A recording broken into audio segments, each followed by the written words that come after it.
It's Monday, February 23rd. We came down to the lobby and we saw the fires were pretty much all around the city, but we didn't really know what was happening. Canadians told to shelter in place in Puerto Vallarta, Mexico, after the killing of a cartel boss leads to an eruption of violence. Oh, a hockey heartbreaker as Canada settles for silver in Sunday's gold medal game as the Milano Cortina Games wrap up. I think that now that Allmark's back, that they're going to have a lot stronger second half of the season. And as the Sens get ready to return after the Olympic break, they host their annual skills competition this weekend. Your Morning Ottawa starts right now.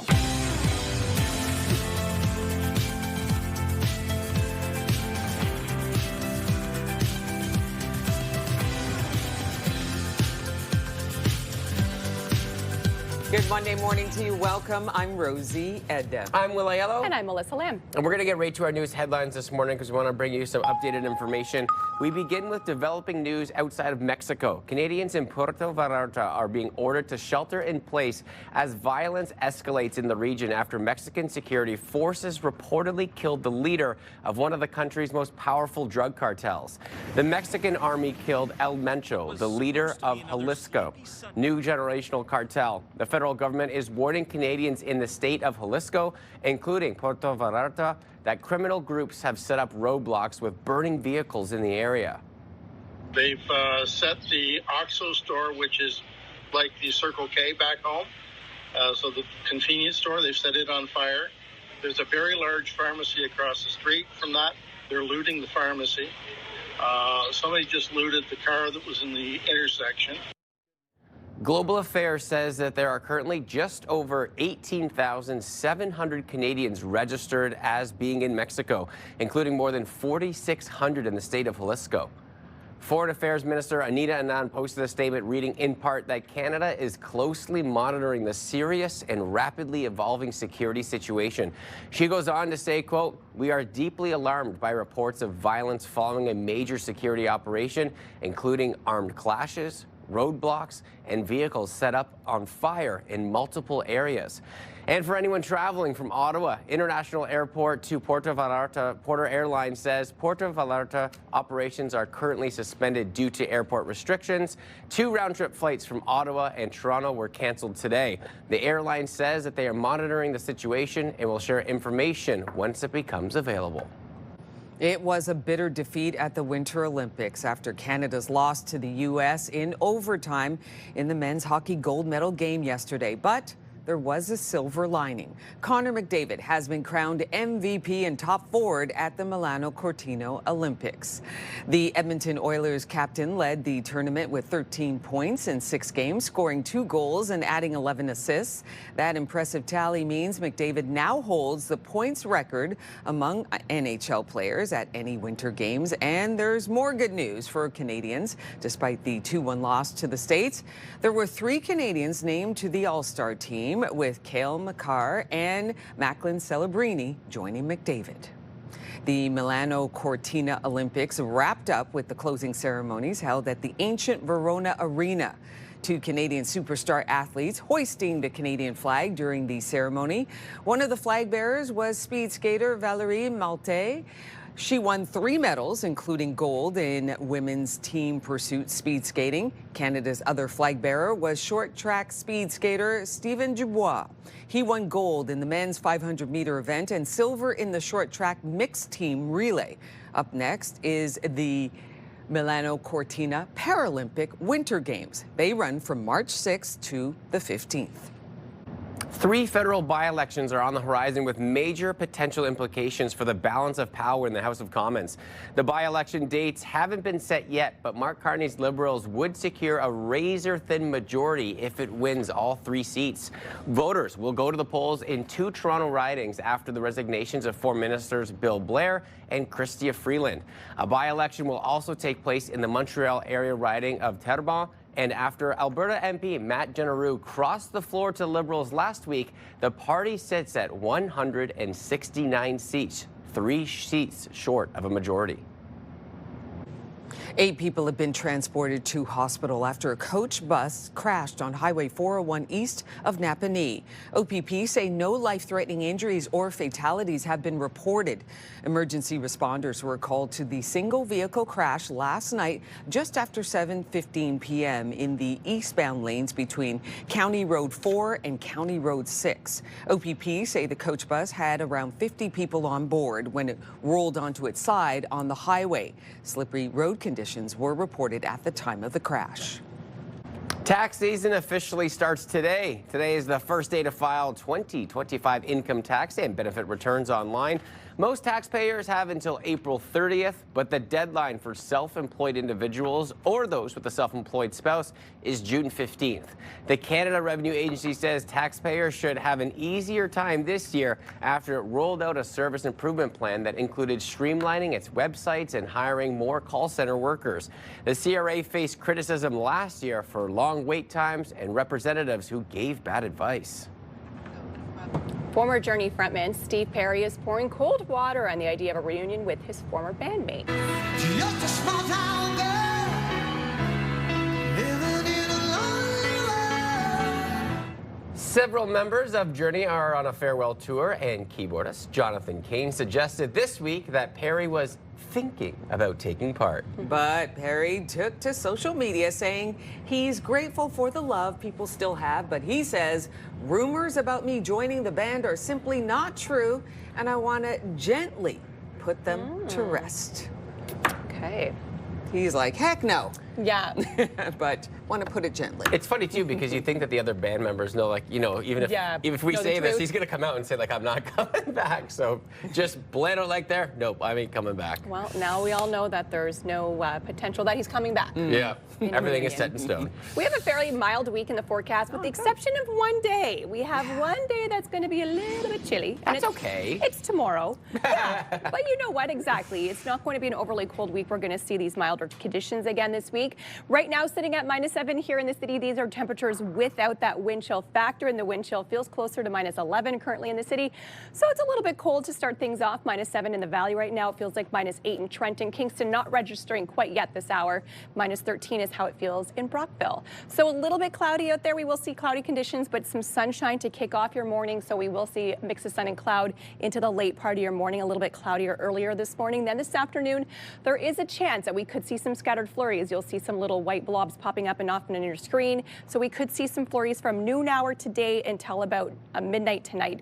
That's when we could see some scattered flurries. Not a lot of accumulation on the way for us for today, but we are expecting a bit of a snowier week. So we do have a chance that we could see more snow as we head towards the middle of the work week. -1 is that daytime high today. Again, a bit cloudier this morning, some sunshine into the afternoon. We could still see some flurries and fairly mild across the region, a little bit above seasonal for today. -1 in Campbell, -4 in Bancroft, the Valley, 0 for Trenton, -1 for the Seaway today, as long as it down in Kingston, -1 in Gatineau, -4 for Petawawa, Kitigan, ZB, and 0 is your daytime high in Tremblant and Montreal.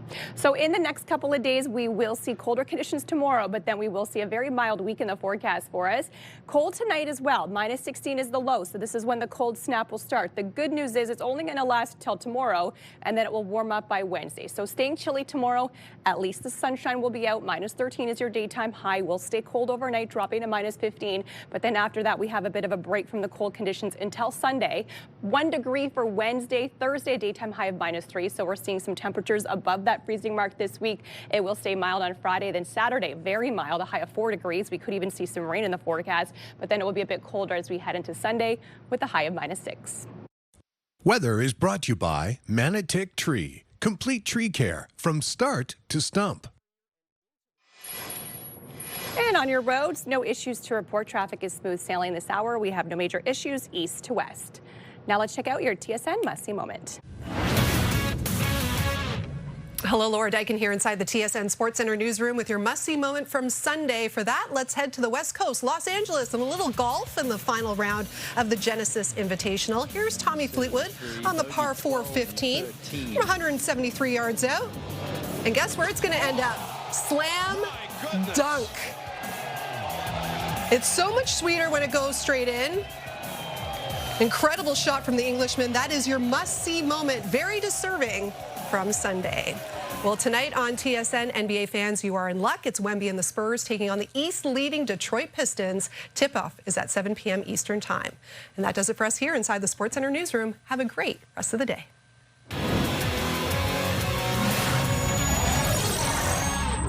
What a shot. Well, coming up next on Your Morning Ottawa. I think that now that Allmark's back, that they're going to have a lot stronger second half of the season. Our hometown Ottawa Senators are getting ready for the second half of the NHL season, hosting the annual skills competition on Sunday. We're going to take a peek outside. There's some Centennial Glass Skycam on your Monday morning. Temperatures maybe a little bit cooler overnight, but not too bad right now. A mild week ahead. After we get through, we'll call it the next 2 days. Stay with us. We'll be right back.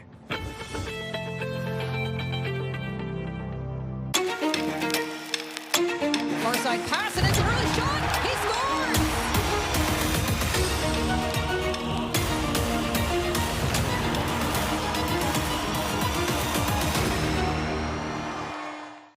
There's something special in every area. Join us for Your Neighborhood as we highlight the people and places that bring the National Capital Region to life. Your Neighborhood on CTV Your Morning Ottawa. Brought to you in part by the Clemo. Choose the Clemo and start living your life your way.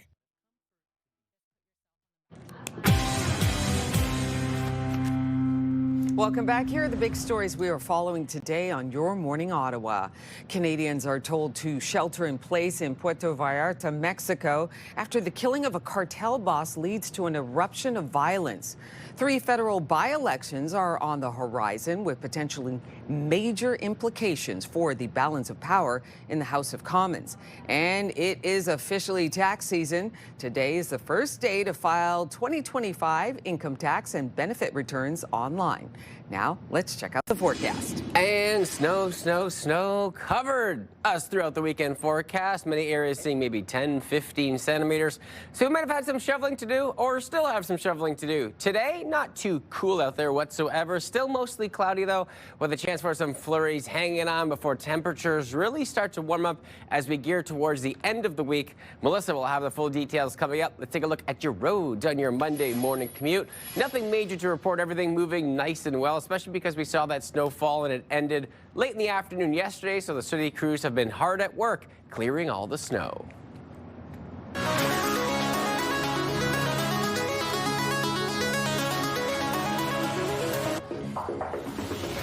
Well, the Ottawa Senators are getting ready for the second half of the NHL season after the big Olympic break. The team hosted the second annual Senators Skills Competition on Sunday, welcoming fans to watch them compete all against each other or in some hockey drills. CTV's Camille Wilson reports. Go Sens, go! Let's go, baby! Ottawa Senators fans gathering at the Canadian Tire Centre Sunday afternoon for the annual Senators Skills Competition. It's a dads and sons date for season ticket holder Matthew Clark and his friends and family. The little kids that are getting into hockey, so it's a lot of fun to see. The team skills competition comes during this year's Olympic break, and fans are opening for a better second half for the Sens' regular season. I would have liked to have seen them in a little bit of a better position going into the second half, but definitely still positive. Sens players demonstrating 6 hockey skills, competing in the fastest skater, hardest shot, and a 3-on-3 tournament. The Senators are split into 2 different teams, black versus white, and they compete and they get to do all different sort of skills like hardest shot and just have a lot of fun. And while the fans are excited for the action inside the CTC, scoring goals. When people skate so fast, scoring goals and getting assists from other people. many couldn't shake the disappointment felt after Team Canada fell to the U.S. in the Olympic hockey finals earlier Sunday morning. Heartbreaking. I think Canada deserved a lot better fate. Unfortunately, you can't win them all, right? That was devastating. Working through the stages of grief right now, but you know what? They did everything they could to win, and they deserved a better outcome. Fans are eager to welcome the Sens players back to the lineup competing in Milan. The guys that played in the Olympics had a good time there, and they're going to be refreshed and ready to go for the second half. And hoping another trip to the postseason is in the cards for the Sens. He's the man. They're both the man. Pretty exciting. You know, hopefully we get a good trade deadline, and we can push for the playoffs. Hopefully they can make a push and make the playoffs. I think they have an opportunity to at least challenge for the playoffs. Camille Wilson, CTV News. Coming up on Your Morning Ottawa, we want to know your favorite Olympic moments from the Milano Cortina Winter Olympic Games. Send us your thoughts. Your Morning Ottawa at ctv.ca. Here's a live look from our Skycam on George Street. You're watching Your Morning Ottawa. It's Monday. We're so glad you can be with us. We'll be right back after this.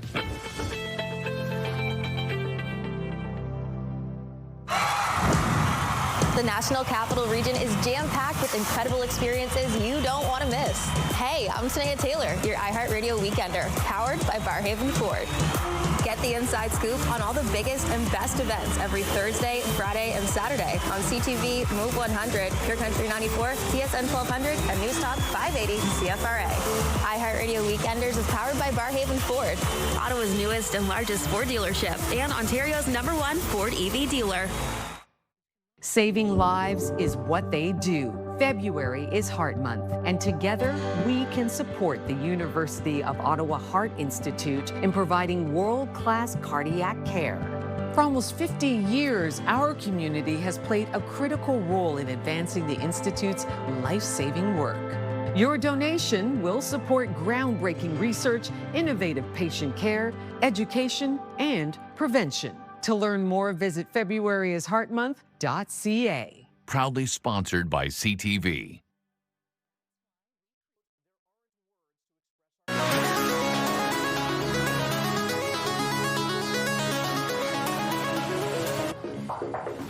The game of cricket is booming in Ottawa, so much so the city is eyeing a new site to build an outdoor regulation pitch for people to play on in Nepean. CTV's Kimberly Johnson shares the details. Right now in Ottawa, cricket is getting very, very popular. Gaurav Arora says since he began playing cricket in Ottawa more than a decade ago, the popularity of the sport here has exploded. When I joined cricket in 2010, we had like around 18 or 20 teams. Right now, we have 42 teams and we don't have enough grounds. The president of the Ottawa Valley Cricket Council says the game is so popular, they have more than a dozen teams on the wait list, but they have to rent out spaces and share with other sports. We have to have more grounds to accommodate more players. So the city is eyeing a place for Ottawa's first dedicated cricket pitch at Nepean's Beryl Gaffney Park. We're trying to provide an alternative where they can go have that opportunity to play the sport that they love and be inclusive. A lot of people, our most major amount of population lives in this area, in Nepean area. This is quite central and easily accessible with the parking so that we are not disrupting with anything,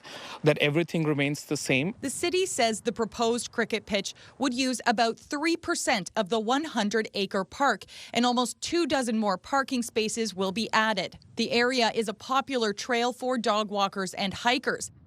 April Walsh says she supports the need for a dedicated cricket area, but says that number of parking spaces won't be enough, especially in the summer. I think the city should look at going to another area, looking at a larger parcel of land where they can put 2 or 3 fields and a clubhouse. A public consultation has been launched, and the city says the public will be able to continue to use the park. With the demand growing, Aurora says it's important to meet the needs for the next generation. Youth development is very important, and we cannot develop youth. And for infrastructure, dedicated cricket grounds are very, very important. Kimberly Johnson, CTV News.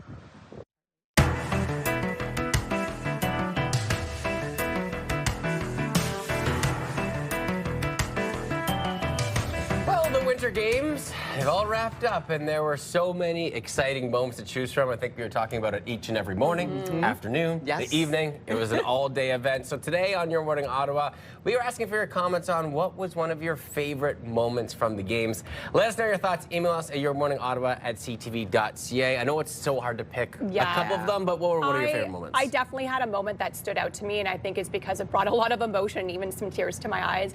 It was when Piper Gillis and Paul Poirier won the Olympic bronze medal in ice dance.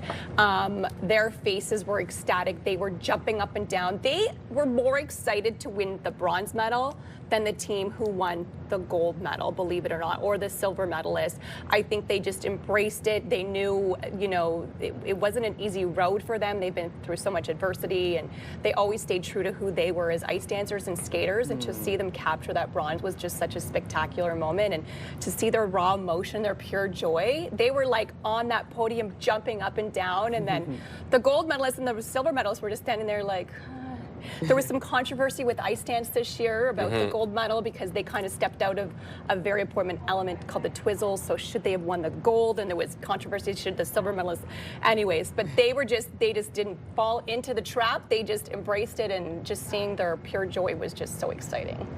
So it makes it so great to watch, right? It's so true. Yeah. What do you think, Rosie? I'm going with the drama that was curling. Yes. Curling, and the gold that came out of it with Skip Brad Jacobs. That was an incredible win. I thought I didn't know exactly all that was going on, but then when they ended up with that gold medal, golden, amazing. What about you? It's so great. I'm going to take a moment that, obviously not the end that we wanted, but watching the hockey, just grew up playing hockey, loved it my whole life. When Mitch Marner scored the OT winner, I just remember watching the whole game. Heart rate was, sitting at a nice 120 zone 2 for 2.5 hours. But then when they got the goal in overtime, just overjoyed. It felt so good to be watching something he cared so much about. And hockey is our sport in this country. So even with that loss, we feel it. It's so great to have those emotions and be so emotionally invested in the sport. So that was one of my favorite moments, just because it was so great to watch all the hockey. Oh yeah, it really was. There were just so many to choose from. It's hard to choose just one moment, right? Like really, there was just a ton. And it's hard to like Marner, playing for the Leafs for so long, but at this point, and he's not there anymore, I was like, go Marner, go! Yeah, that's so true. Can I throw in one more, because it's so hard to just choose one? Right. Yeah. Rachel Homan, bring it home, bring home a bronze. Very happy to see that right here, hometown girls, especially which is so with nice. that start. I think she was 1-3 It at was the rough. beginning. It was rough. It was like, touch is and she even going to go. make playoffs? And then to see her capture that bronze, also amazing. It was a good climb. So we'll be hearing from you. You heard from us, and we just picked one of our favorite moments. We were asking what was one of your favorite moments from the Winter Games. Send us your comments at yourmorningottawa@ctv.ca, and don't forget the 2026 Paralympic Winter Games kicks off on Friday, March 6th. Stay with us, friends. We'll be right back.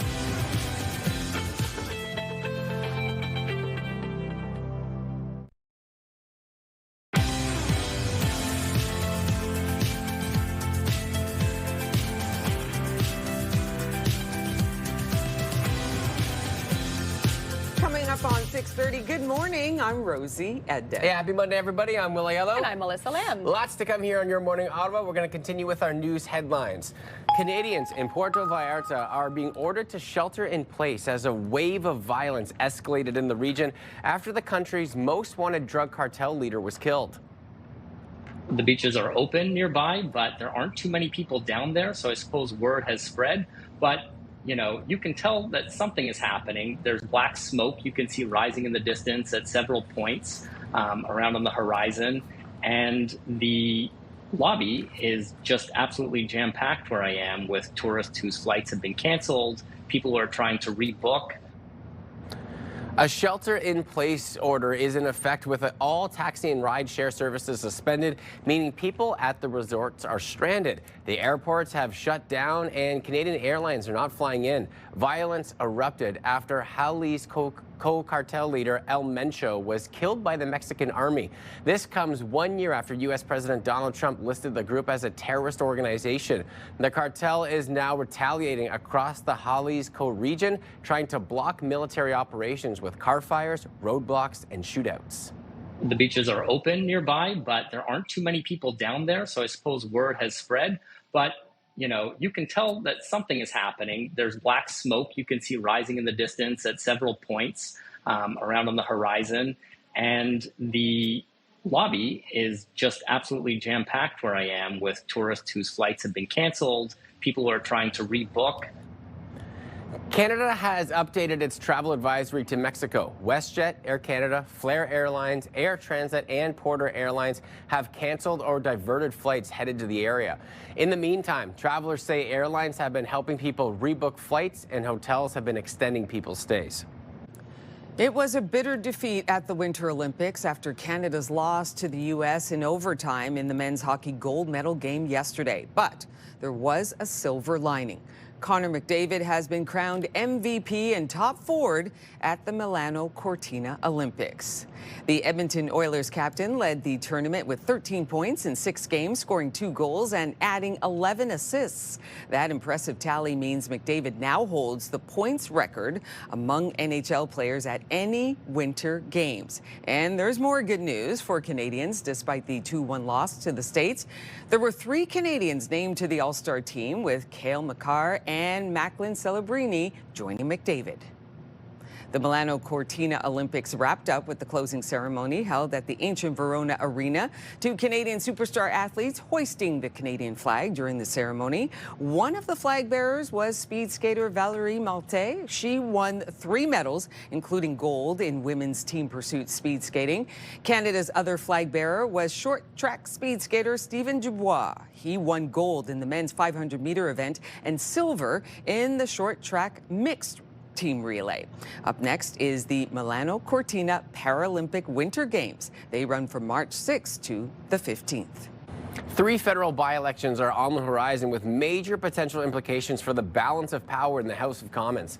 The by-election dates haven't been set yet, but Mark Carney's Liberals would secure a razor-thin majority if it wins all 3 seats. Voters will go to the polls in 2 Toronto ridings after the resignations of former ministers Bill Blair and Chrystia Freeland.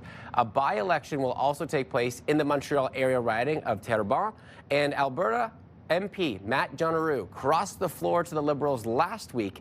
The party sits at 169 seats, 3 seats short of a majority. 8 people have been transported to hospital after a coach bus crashed on Highway 401 east of Napanee. OPP say no life-threatening injuries or fatalities have been reported.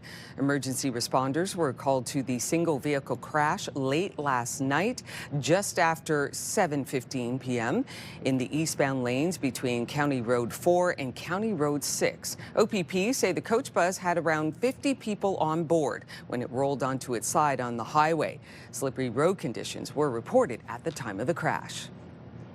An armed man who entered U.S. President Donald Trump's resort in Palm Beach has been shot and killed. He put down the gas can, raised the shotgun to a shooting position. At that point in time, the deputy and the 2 Secret Service agents fired their weapons and neutralized the threat.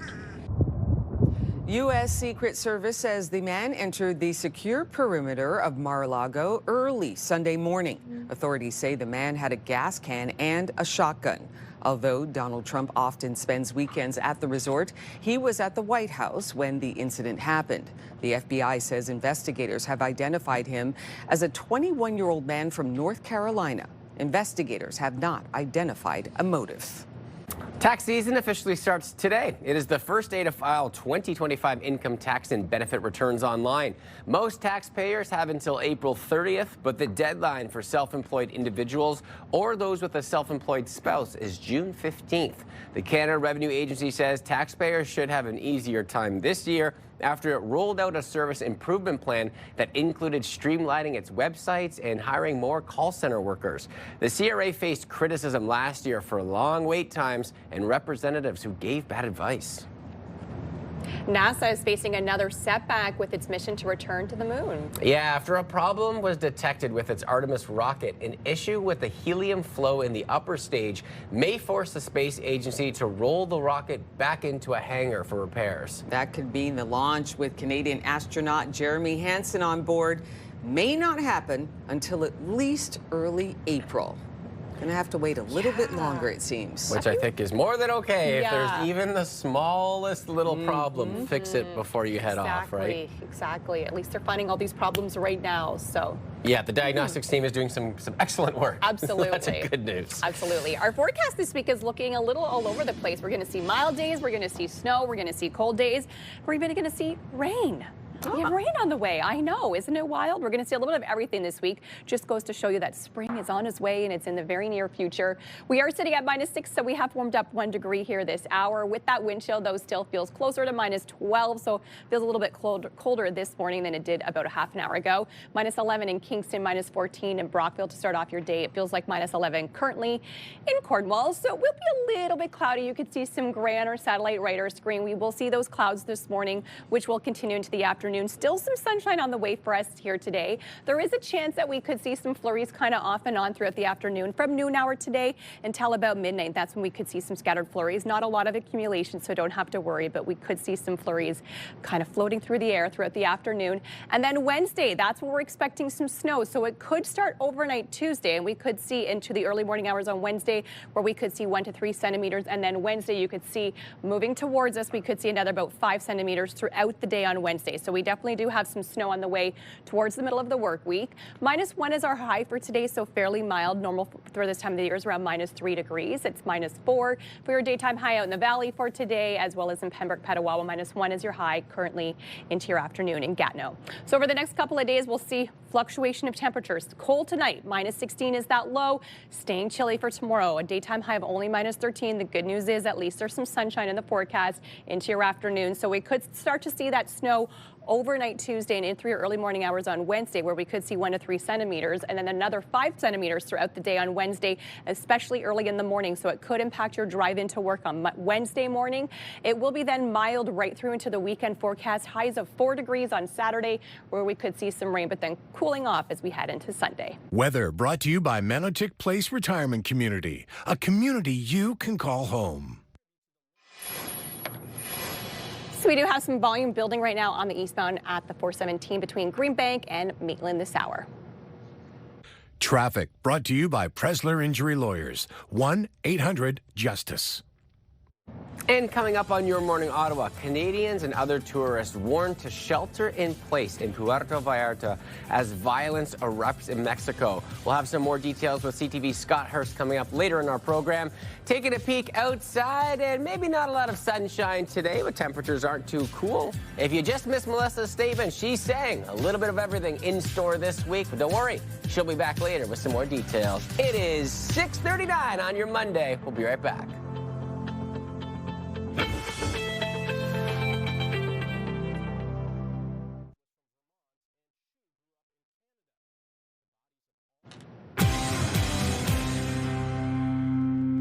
Welcome back. Here are the big stories happening today on Your Morning Ottawa.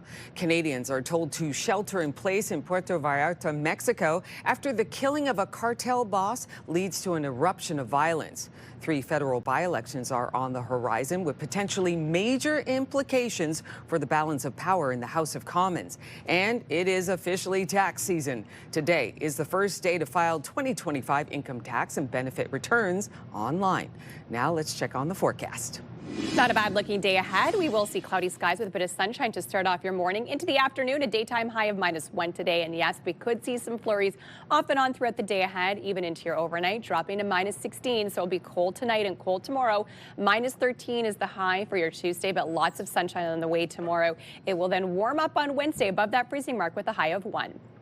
On your drive-in right now, no major issues east to west. Traffic is just starting to build. If you're heading eastbound on the 417, there's a look at some slowdowns. Richmond, Pinecrest, and through Woodruff this hour is a little bit heavy and a little bit slower this morning. Violence erupted Sunday in Puerto Vallarta, Mexico, a popular vacation spot for Canadians.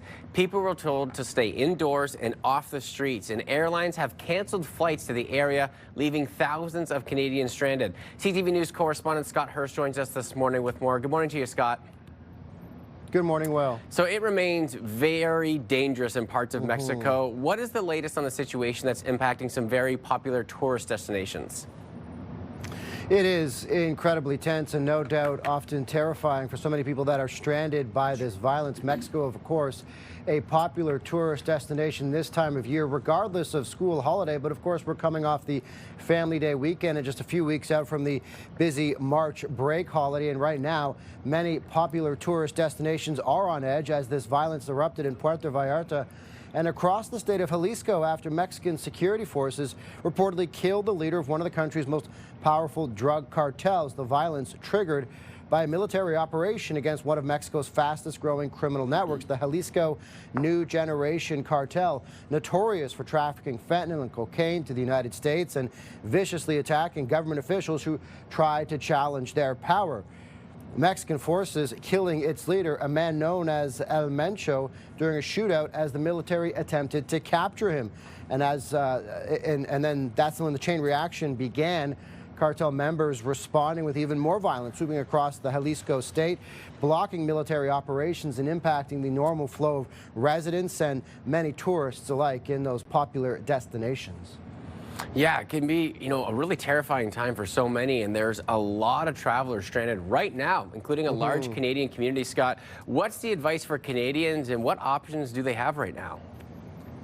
Right now, Canadians and other tourists are being advised to shelter in place because of the ongoing violence and all of the uncertainty and the threat of even more violence in the hours and days to come.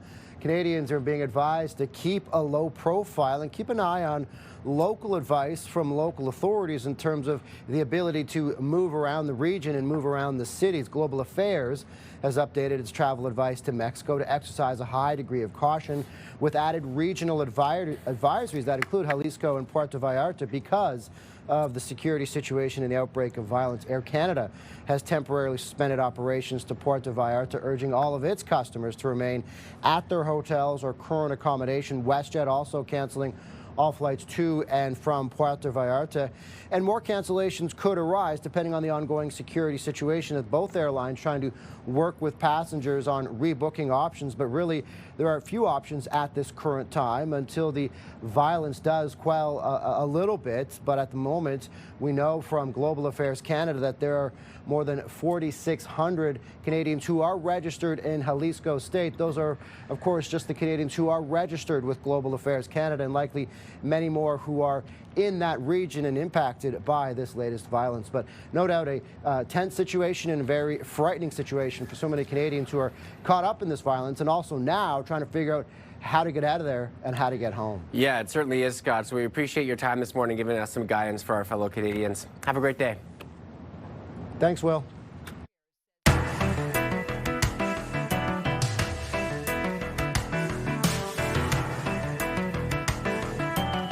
The Winter Games have wrapped up. Are you feeling the withdrawal yet? You know, you're kind of looking around. Where's the next match? And no, it's over. Well, there were so many exciting moments to choose from. So today on Your Morning Ottawa, we asked for your comments on what was your favorite moment of the games, and here's what you had to say. Well, Richard says speed skating and cross-country skiing were my favorites. Some good ones. Tamara says local Ottawa Orleans long track speed skater Ivani Blondin winning a gold and silver. Yes, absolutely. And we spoke to her very proud parents last week. So incredible. And proud puppy as well. Yes, Puppy was also very proud. Absolutely. All right, we're going to keep this conversation going. We are asking, what was your favorite moment of the games? I know that there were probably so many. Send us your comments at Your Morning Ottawa at ctv.ca. And coming up on Your Morning Ottawa award season, domination continues for one battle after another. We'll tell you which awards it took home at the BAFTAs in London last night. Here's a live look at our sky cam on George Street this morning, starting to see that sun peek through those clouds. Good morning, Ottawa. Happy Monday. It is 6:48.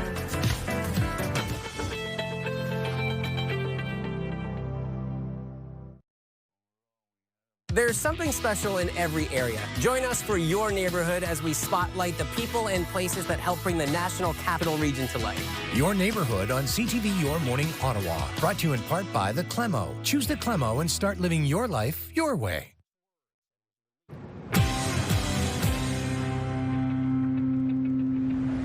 It is time now for your morning fix, and one of the most popular video game franchises in history is marking a major milestone.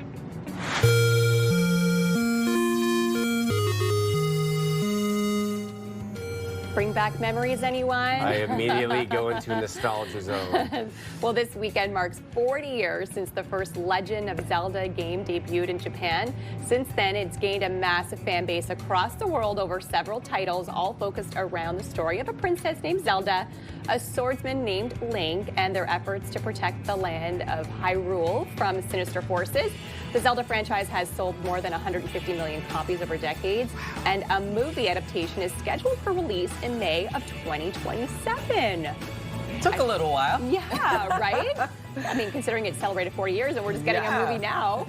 Really leaving us on the edge of our seat till we could get a cinematic adventure like this. Looks great, though. Oh, Brings back memories. Were you a big Zelda fan back in the day? I was a big Zelda fan, and then Pokemon also celebrated their 30th anniversary last week. So they're coming out with a re-release of some of the initial games that they had. So it was a big, big week for us nostalgia game folks. I love That's the last games that I ever played was those video games. Amazing. Well, last week's #1 and #2 movies switched positions at the weekend box office. You might be exactly what this team needs right now. You're signing a goat? Animated basketball film GOAT climbed to the top of the hill with $17 million US in ticket sales across North America. That was more than enough to pull ahead of Wuthering Heights, which met Hollywood forecasts with $14.2 million. Faith-based film, I Can Only Imagine 2, got the bronze, debuting in with $8 million. Some movies switching spots. I haven't seen either yet, and I really want to see Wuthering Heights because I know you saw it, Rosie, and I hear it's just phenomenal. And all of the, I've been seeing some people go and their reactions after to it, I think is exactly what I would have. So I'm like, oh, I need to go see that. Yes. It's amazing that it got bumped into the number 2 spot already, just with all already. the hype around it. But of course, if it's going to be maybe an animated kids movie, we'll always be able to But take a spot. I do hear that GOAT is really, really cute and well done. So, yeah. Maybe I'll have to see both in a weekend. Yeah, you? And it was one award after another for this movie as the race to the Oscars continues.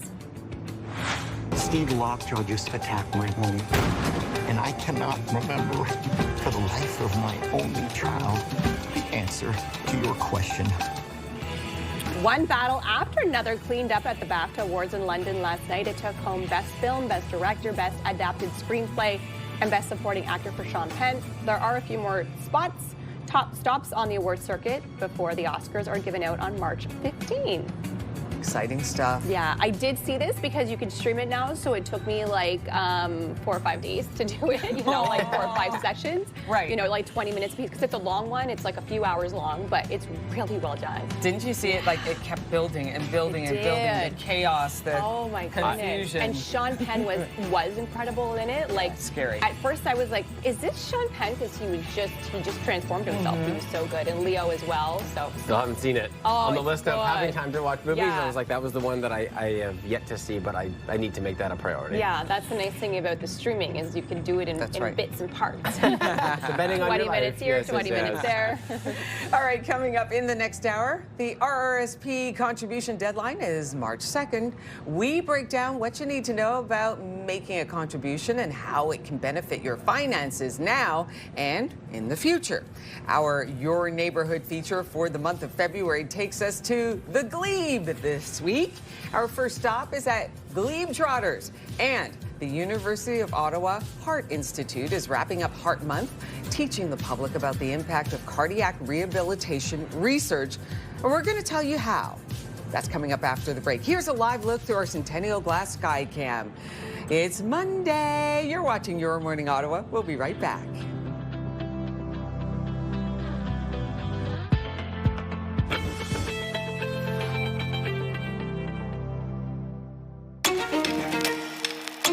Far side pass, and it's a early shot. He scores!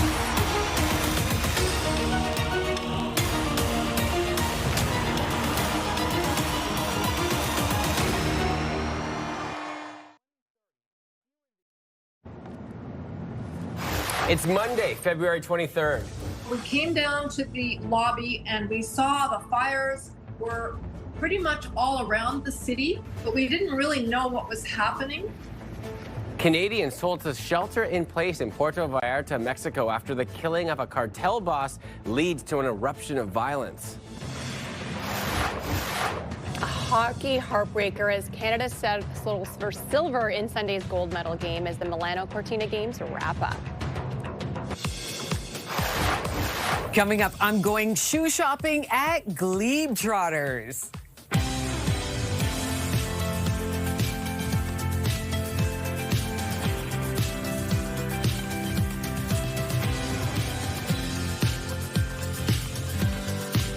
Good Monday morning to you. Come on in. I'm Rosie Edda. I'm Will Aiello. And I'm Alyssa Lamb. Cruising up beyond 7 o'clock on your Monday morning. Lots to get to. We'll start with our news headlines. As Canadians in Puerto Vallarta are being ordered to shelter in place as a wave of violence escalated in the region after the country's most wanted drug cartel leader was killed. The sky was dark with smoke. There were bangs going on, explosions, and gunfire. A shelter-in-place order is in effect with all taxi and ride-shared services suspended, meaning people at the resorts are stranded. The airports have shut down and Canadian Airlines are not flying in. Violence erupted after Jalisco cartel leader El Mencho was killed by the Mexican army. This comes 1 year after U.S. President Donald Trump listed the group as a terrorist organization. The cartel is now retaliating across the Jalisco region, trying to block military operations with car fires, roadblocks, and shootouts. The beaches are open nearby, but there aren't too many people down there, so I suppose word has spread. But, you know, you can tell that something is happening. There's black smoke you can see rising in the distance at several points around on the horizon. And the lobby is just absolutely jam-packed where I am, with tourists whose flights have been canceled, people who are trying to rebook. Canada has updated its travel advisory to Mexico. WestJet, Air Canada, Flair Airlines, Air Transat, Porter Airlines have all canceled or diverted flights headed to the area. In the meantime, travelers say that airlines have been helping people rebook flights, and hotels have been extending people's stays. It was an Olympic heartbreak. The U.S. taking the gold medal in the men's hockey final. When it's a good challenge and it's a good rivalry, it always hurts a little more. I don't want to start any controversy, but yeah, we wanted to win bad. Jack Hughes scored less than 2 minutes into overtime to give the United States a 2-1 win over Canada. The first Olympic gold medal in men's hockey since 1980. It's also the first gold medal in men's hockey for the U.S. since NHL players were permitted to play at the Olympics. Team Canada and the fans now have to look ahead to 2030 for redemption in France. The Milano Cortina Olympics wrapped up with the closing ceremony held at the ancient Verona Arena. 2 Canadian superstar athletes hoisting the Canadian flag during the ceremony. One of the flag bearers was speed skater Valerie Malte. She won 3 medals, including gold in the women's team pursuit speed skating. Canada's other flag bearer was short track speed skater Stephen Dubois. He won gold in the men's 500-meter event and silver in the short track mixed team relay. Up next is the Milano Cortina Paralympic Winter Games. They run from March 6th to the 15th. 3 federal by-elections are on the horizon with major potential implications for the balance of power in the House of Commons. The by-election dates haven't been set yet, but Mark Carney's Liberals would secure a razor-thin majority if it wins all 3 seats. Voters will go to the polls in 2 Toronto ridings after the resignations of former ministers Bill Blair and Chrystia Freeland. A by-election will also take place in the Montreal area riding of Terrebonne, and after Alberta MP Matt Genereux crossed the floor to the Liberals last week, the party sits at 169 seats, 3 seats short of a majority. 8 people have been transported to hospital after a coach bus crashed on Highway 401 east of Napanee. OPP say no life-threatening injuries or fatalities have been reported. Emergency responders were called to the single vehicle crash last night just after 7:15 p.m. in the eastbound lanes between County Road 4 and County Road 6. OPP say the coach bus had around 50 people on board when it rolled onto its side on the highway. Slippery road conditions were reported at the time of the crash. Tax season officially starts today. It is the first day to file 2025 income tax and benefit returns online. Most taxpayers have until April 30th, but the deadline for self-employed individuals or those with a self-employed spouse is June 15th. The Canada Revenue Agency says taxpayers should have an easier time this year after it rolled out a service improvement plan that included streamlining its websites and hiring more call center workers. The CRA faced criticism last year for long wait times and representatives who gave bad advice. This magician's greatest trick is his endurance. Fado the Great has earned a Guinness record for longest magic show. He performed for 50 hours last year, breaking the previous record by 20 hours. Wow. Fado the Great is a self-taught magician who learned his craft watching online videos and practicing with a deck of cards. I love it. 50 hours straight of magic. It's so long. I hope there was some breaks in between. They probably allow for a couple of breaks, right? Absolutely, I hope so. That's amazing. You start, you see the sun rise and the sun sets, and then you keep going. It's incredible. And not even by a little bit, by 20 hours, almost by 50% of the previous record. It's just magic, the fact that he can stay up for 50 hours in a row, in my mind. Maybe he had a trick for that. Maybe. Give me your secrets, I need them. We do have your weather picture of the day today, and this was sent to us. Oh, look at this, Mary Louise. It's a beautiful owl on my walk in Rito Forest in Mamatic. Weather picture brought to you by Box Me Up. Moving, staging, renovating, just box me up. And please continue to send your weather photos to us. The best way to do so is email weathershots@ctv.ca. Again, that email address is weathershots@ctv.ca. It will be a mild day today, a little bit above seasonal. Normal for this time of the year is around -2 degrees. We'll set at -1 this afternoon. The sun was up before 7 and we'll set at 5:41 p.m. tonight. So getting closer and closer to that 6 o'clock hour. So a nice long day in the forecast for us. Temps right now sitting at -6. We're seeing a bit of sunshine to start off your day. A few clouds out there as well. With that, wind chill still feels closer to -12 this hour. It will be much colder tomorrow morning at this time, so not too bad out there to start off your day. So a bit of clouds out there, some sunshine to kick off your morning. We will see that into the afternoon. Starting at around noon hour today, a chance we could see some flurries kind of pop off here and there throughout the day ahead. So we could see some scattered flurries in through about midnight tonight. That's when it should clear up. More sunshine on the way as we head into tomorrow. And then Wednesday, yes, that's when we're expecting some snow. We could see about 5 centimeters of snow throughout the day on Wednesday, which could impact your drive into work on Wednesday morning. Today's school bus, if you're heading out to the school bus, temperatures will hover a -1 into your afternoon, so not quite there yet, but it will be there later on this afternoon for your school day forecast.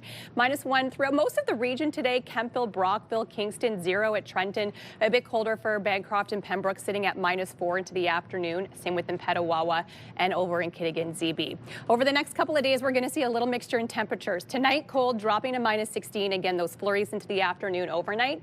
-13 for tomorrow, nice and sunny, but very cold for Tuesday. It will stay cold overnight as well, dropping to -15. But don't worry, the warm weather is back by Wednesday. We're expecting 5 centimeters of snow, a high of 1, staying mild right through into the weekend forecast, and a daytime high of 4 degrees on Saturday, where we could even see a little bit of rain. 7-day weather forecast brought to you by Davidson Hearing Aid Centers, celebrating over 80 years in family business. And on your drive in right now, nothing to report, just some volume building eastbound on the 417 between Greenbank and Maitland. But the good news is we are collision free. Well, the RRSP deadline is coming up on March 2nd. We are talking about this in our Money Monday segment today. Dwayne Francis is here from the Capital Wealth Partners, Manville Private Client Incorporated. Tell us what you need to know and how you can make your RRSP contributions work for you and your future. Good morning to you, Dwayne. Good morning, Will. How are you? I'm so great. You know what? It's so important because when you start thinking about this stuff now, you can set yourself up for success for years to come. You really can. And I think it's really important that we cover what is the actual deadline for the RRSP. Yeah, so usually it's March 1st. It's 60 days after the year end, the calendar year end, but this year, because it's a weekend, it's March 2nd. So a week today, midnight, is the deadline to get your contributions in, reduce your income, deduct against your last year's income, and hopefully get a refund. And it's really important to know that too, because if you go off last year, you might miss it by the day. You might miss it by and if you miss it by the day, is that it? You're done. You're done. Midnight is now. There is some flexibility, but usually it's midnight, March 2nd this year, and get that contribution in. There you go. You heard it from Dwayne first. There's no give backs. Once it's over, it's over. All right. Who should be making a contribution when we talk about the RSPs? Yeah. So high income earners, individuals who are either professionals or incorporated individuals who have paid themselves a salary, or individuals who are going to have lower income in future years as well. So if you know that maybe you worked a lot last year, you're not going to be working much this year, make a contribution, and you'll have a big deduction for last year as well. Okay. And when you look at that for like who should be doing it, and you look at the benefits, you've been in this industry for so long. Yeah. Can you speak about how great it is to start thinking about this now for everyone? Oh, it's so huge. I mean, tax deferred growth. So basically, no capital gains, no dividends, no interest income on that tax sheltered growth for, again, long-term retirement, and also reducing your income. So you're in a high tax bracket, you're a high income earner, you need to reduce your taxable income. It's the best, and really the best way to do it in Canada. I love that. So we talked about some of the benefits. How else can you benefit from something like that to contribute towards your RSP? Again, reducing your taxable income. So let's say you're in a marginal tax bracket of, let's say, 45%. A $20,000 contribution would generate a $9,000 tax savings, right? So again, I always say a dollar earned is a dollar saved, and if you can save that dollar, put it in your jeans, and then put that towards something that you want to do. Pay down debt, take a trip, hopefully reinvest, and make sure that that goes towards what you want to do for your future. Now, do you have suggestions for maybe a certain percentage we should be thinking about? Maybe if we think about ahead to next year, is there a certain amount we should be putting away to save to contribute towards our 2027 season? You know what? Everyone is different, but I always say save something, whatever you can. It's a tough economy right now. It's challenging. 10% I always say is the minimum. If you can put away 10% of your disposable income away, I say you can spend the rest, but 10% minimum. But again, if you're in a higher tax bracket, you want to put away as much as possible to reduce that taxable income and get that deduction off your income. Okay, love that advice. Okay, now we're talking about all of the positives towards contributing. Of course, we got to look at the flip side. Yeah, the flip side. What are some of the downsides of that? Some of the downsides. So a contribution to an RSP and you take it out is fully taxable. So you want to make sure it is a long-term investment, okay? Tax-deferred growth, as I mentioned, you want it for your retirement, but you don't want to use it for a savings account. There's something called a tax-free savings account for that. You don't want to use your RSP as that because, again, the income is fully taxable. As well, if you put too much in your RSP, down the road when you take that out, it's called a registered retirement income fund, or you RIF it, that can reduce some of the social benefits you have, especially old age security. So let's say you have pension benefits and other benefits, including your RIF income, your social benefits could be clawed back. So take some planning. That's why you work with someone like myself and my team to help plan for some of these downfalls. And I love that. If people are having some more questions about their RSPs or potential just of how to get through some difficult times right now, what's the best way to get a hold of you? Because you always have such great advice. Yeah, thank you so much. DwayneFrancis.ca or CapitalWealthPartners.ca, and my team and myself will be happy to assist you and do some planning around some of these deadlines. But March 2nd, though, let's get there, midnight, let's put that money in. Love that, Dwayne. We always appreciate your time, especially right now when that deadline just a week away. Yeah, thank you. Melissa, over to you. Well, coming up on Your Morning Ottawa, our next guest turned profound personal pain into a global message of healing after facing betrayal and choosing forgiveness in a way many would find impossible. She transformed her life and built a movement helping women and leaders. And she is standing by in the Your Morning Ottawa Lazy Boy Lounge. We'll be having that conversation coming up next. Here's a live look for our Centennial Glass Skycam this morning. Some sunshine to kick off your Monday. Good morning, Ottawa. It is 7:13.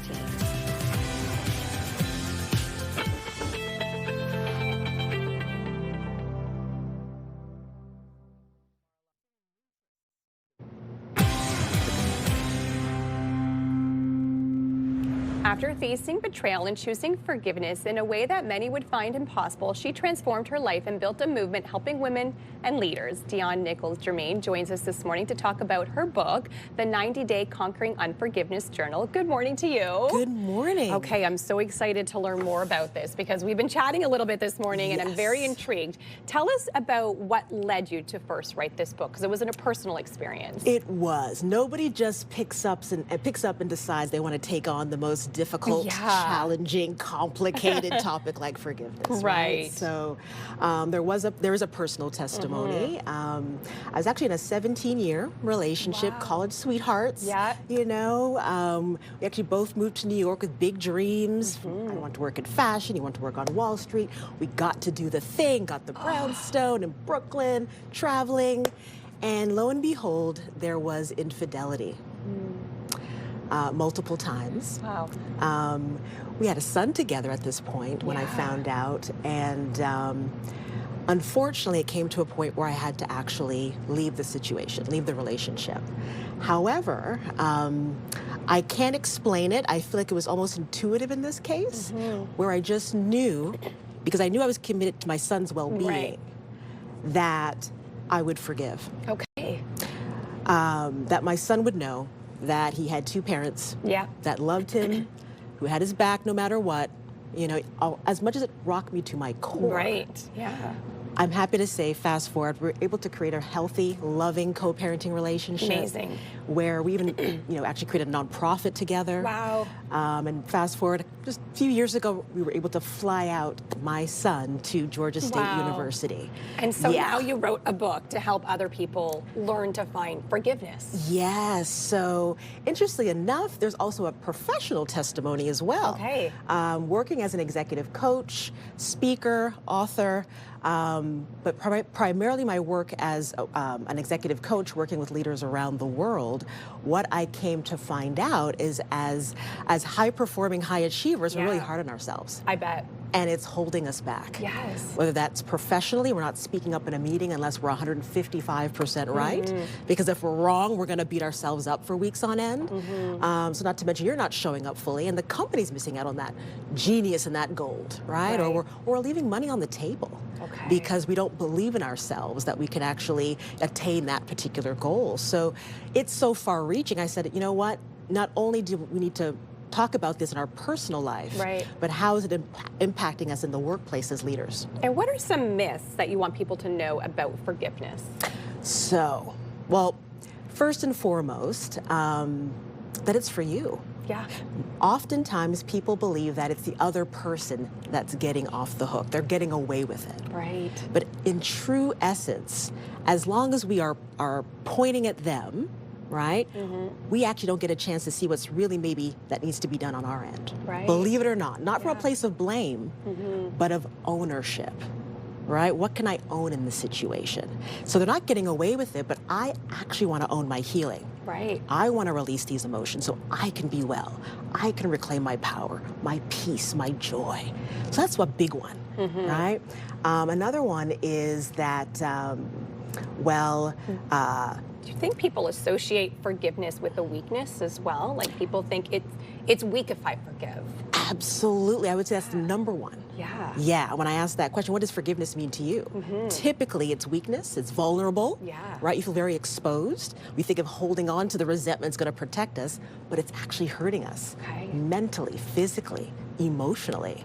Yeah. And so what will people go through? Tell us the journey they'll go through with your book. Sure. So the way I actually designed the book, because I believe the habits you form, form who you become. So this is actually a habit-forming journal where you actually do forgiveness prompts daily. I love that. Right? Who can I forgive? But also, how can I forgive myself? Daily affirmations, just to start priming the heart open towards forgiveness. And by the way, I'm not saying you have to start this book and tomorrow you're going to start forgiving.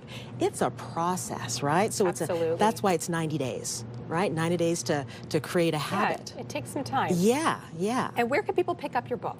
They can actually find it on Amazon. Wonderful. Yes, anywhere around the world right now. Incredible. Yeah. Well, thank you so much for joining us and sharing your journey with us. And of course, your lovely book as well. Thank you so much. You're welcome.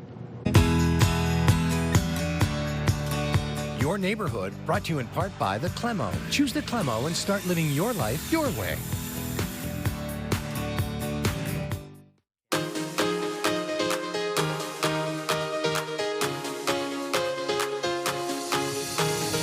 I'm surrounded by shoes and booties and sneakers. Yes! There's a lot. Dream come true. Here in Globetrotters, Owen, this is a really great shop. I feel like it's a bit of a throwback.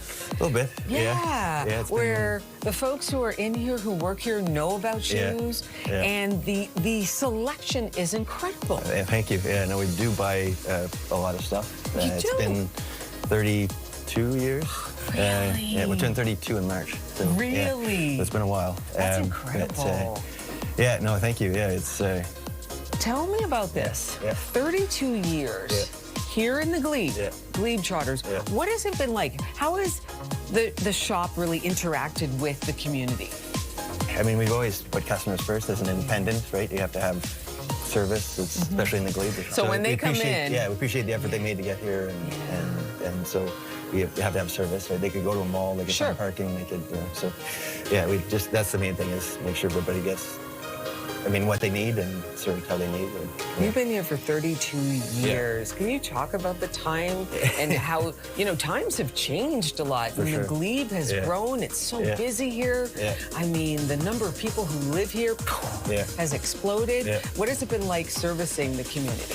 You get repeat customers, a lot of course. Yeah, for sure. And so, the neighborhood, we wouldn't be here without the Glebe, obviously. But we do rely on a lot of, we love Orleans and Canada and stuff, so the outskirts now too, because we can't support this amount of stock without Right, and then I would imagine word of mouth too. Yeah, for sure. Because people go, hey, have you been to Globetrotters? You can come and you can get some pretty cool booties like these ones right here.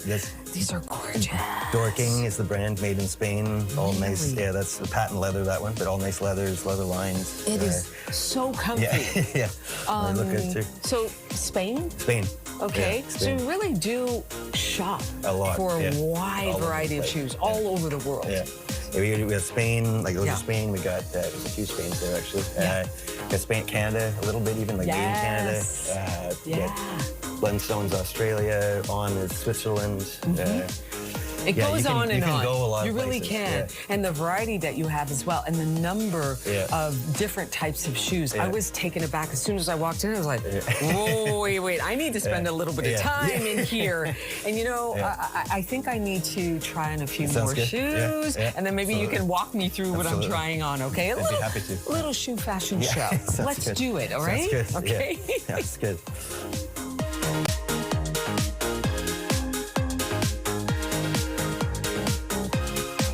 I mean, you don't even need a shoehorn. These are so comfortable. No, it's a great shoe. Era, German brand, they do that kind of shoe better than anybody, I think. It's just fantastically made. Love the color, too. The color's great, yeah. Got to try on another shoe. Have to, right? Let's do it.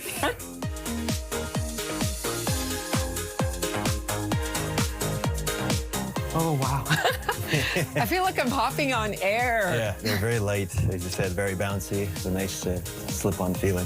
Yeah, you said these are like a really popular here. Yeah, there's 15 colors for a reason. Oh my gosh. Crazy. I am not surprised. I'm not surprised. All right, gonna do one more shoe shopping, okay? One more. One more. As many as you want.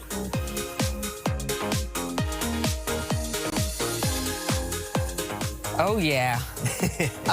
And a bag as well. A bag to match. Because you sell bags here, We do, of course. Locally made. Man, I tell you what, the folks back at Your Morning Ottawa, they were right sending me on this assignment. Got to do some serious shoe shopping. It's a one-stop shop. It's really great. Thank you so much for the tour. This is a great shop. And here's to another 32 years. That'd be nice. Thanks, Susie.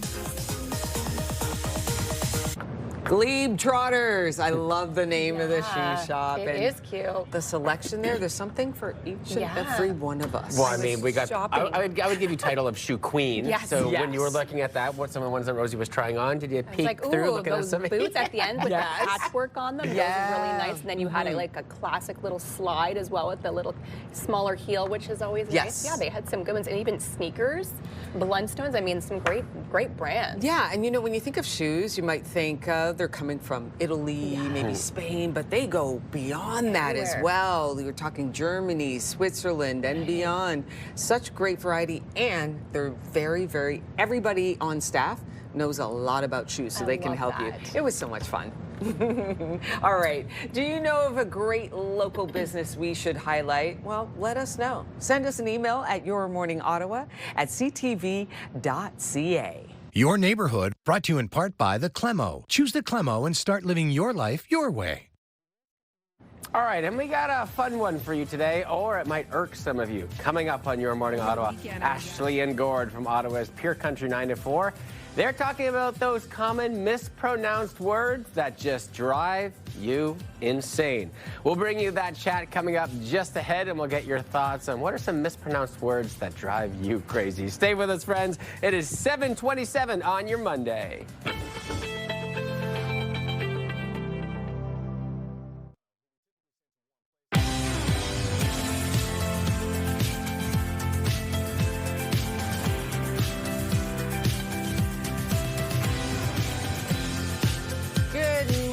Come on in. We're so glad you can join us. I'm Rosie Edden. I'm Will Yellow. And I'm Alyssa Lamb. And we still have lots more to come. We're at the halfway point through Your Morning Ottawa. But we'll start with our news headlines, as we want everyone to know that Canadians in Puerto Vallarta are being ordered to shelter in place as a wave of violence escalated in the region after the country's most wanted drug cartel leader was killed. The sky was dark with smoke. There were bangs going on, explosions, and gunfire. A shelter-in-place order is in effect with all taxi and rideshare services suspended, meaning people at the resorts are stranded. Their airports have shut down and Canadian airlines are not flying in. Violence has erupted after Jalisco cartel leader El Mencho was killed by the Mexican army. This comes 1 year after U.S. President Donald Trump listed the group as a terrorist organization. The cartel is now retaliating across the Jalisco region, trying to block military operations with car fires, roadblocks, and shootouts. The beaches are open nearby, but there aren't too many people down there, so I suppose word has spread. But, you can tell that something is happening. There's black smoke you can see rising in the distance at several points around on the horizon, and the lobby is just absolutely jam-packed where I am with tourists whose flights have been canceled, people who are trying to rebook. Canada has updated its travel advisory to Mexico. WestJet, Air Canada, Flair Airlines, Air Transat, and Porter Airlines have canceled or diverted flights headed to the area. In the meantime, travelers say that airlines have been helping people rebook flights and hotels have been extending people's stays. It was an Olympic heartbreak, the U.S. taking the gold medal in the men's hockey final. When it's a good challenge and it's a good rivalry, it always hurts a little more. I don't want to start any controversy, but yeah, we wanted to win bad. Jack Hughes scored less than 2 minutes into overtime to give the United States a 2-1 win over Canada, their first Olympic gold medal in men's hockey since 1980. It's also the first gold medal in men's hockey for the U.S. since NHL players were permitted to play at the Olympics. Team Canada and the fans now have to look ahead to 2030 for redemption in France. The Milano Cortina Olympics wrapped up with the closing ceremony held at the ancient Verona Arena. 2 Canadian superstar athletes hoisting the Canadian flag during the ceremony. One of the flag bearers was speed skater Valérie Maltais. She won 3 medals, including gold in women's team pursuit speed skating. Canada's other flag bearer was short track speed skater Stephen Dubois. He won gold in the 500-meter event and silver in the short track mixed team relay. Up next is the Milano Cortina Paralympic Winter Games. They run from March 6th to the 15th. 3 federal by-elections are on the horizon with major potential implications for the balance of power in the House of Commons. The by-election dates haven't been set yet, but Mark Carney's Liberals would secure a razor-thin majority if it wins all 3 seats. Voters will go to the polls in 2 Toronto ridings after the resignations of former ministers Bill Blair and Chrystia Freeland. A by-election will also take place in the Montreal area riding of Terrebonne, and after Alberta MP Matt Jean-Roux crossed the floor to the Liberals last week, the party sits at 169 seats, 3 seats short of a majority. An Ottawa City Councillor announced he will not be running for re-election in October's municipal election. Stittsville Councillor Glenn Gower made the announcement over the weekend. Gower is currently the chair of Ottawa's Transit Committee and vice chair of the Planning and Housing Committee. He was first elected in the 2018 election and was re-elected in 2022 with 59% of the vote. 8 people have been transported to hospital after a coach bus crashed on Highway 401 east of Napanee. OPP say no life-threatening injuries or fatalities have been reported. Emergency responders were called to the single vehicle crash last night just after 7:15 in the eastbound lanes between County Road 4 and County Road 6. OPP say the coach bus had around 50 people on board when it rolled onto its side on the highway. Slippery road conditions were reported at the time of the crash. Tax season officially starts today. It is the first day to file 2025 income tax and benefit returns online. Most taxpayers have until April 30th, but the deadline for self-employed individuals or those with a self-employed spouse is June 15th. The Canada Revenue Agency says taxpayers should have an easier time this year after it rolled out a service improvement plan that included streamlining its websites and hiring more call center workers. The CRA faced criticism last year for long wait times and representatives who gave bad advice. One of Japan's most famous sandwiches is coming to Canada. Okay, so we're talking about the egg salad sando from 7-Eleven. It's a must-have for people visiting Japan. The sandwich is all part of a plan to revamp 7-Eleven's food choices in Canada. It's expected to make its debut in stores by March 4th. Wonder what makes it so good. Right? Is it the mayo? Is there a little spice involved in there? Perfectly cooked eggs. Yeah, is there a little something savory? Like, is there a little chive or a little onion in the middle, maybe? We're going to have to wait and see. Only just over a week. I do love a good egg salad sandwich, though. Like, there is something really tasty about it. You just have to make sure everybody around you knows you're eating egg salad. You have to make an announcement, right? Yeah. Like, I'm eating eggs, everyone. Sorry. Heads up. It is a nice thing to do. Apparently, depending on certain areas, it can really take up the space. Yes, absolutely. Your forecast for today, we're going to see some milder days ahead. We actually even have a couple days that are above seasonal and above the freezing mark. Today, we'll see a mix of sun and cloud to start things off, a few flurries into the afternoon. And this week, a real mix, cold. Oh, no. Uh-oh. This is problematic, friends. I dropped the clicker, but the batteries fell out of it this time. So we have a little problem here. Okay, well, that is all right. We will pass the torch along.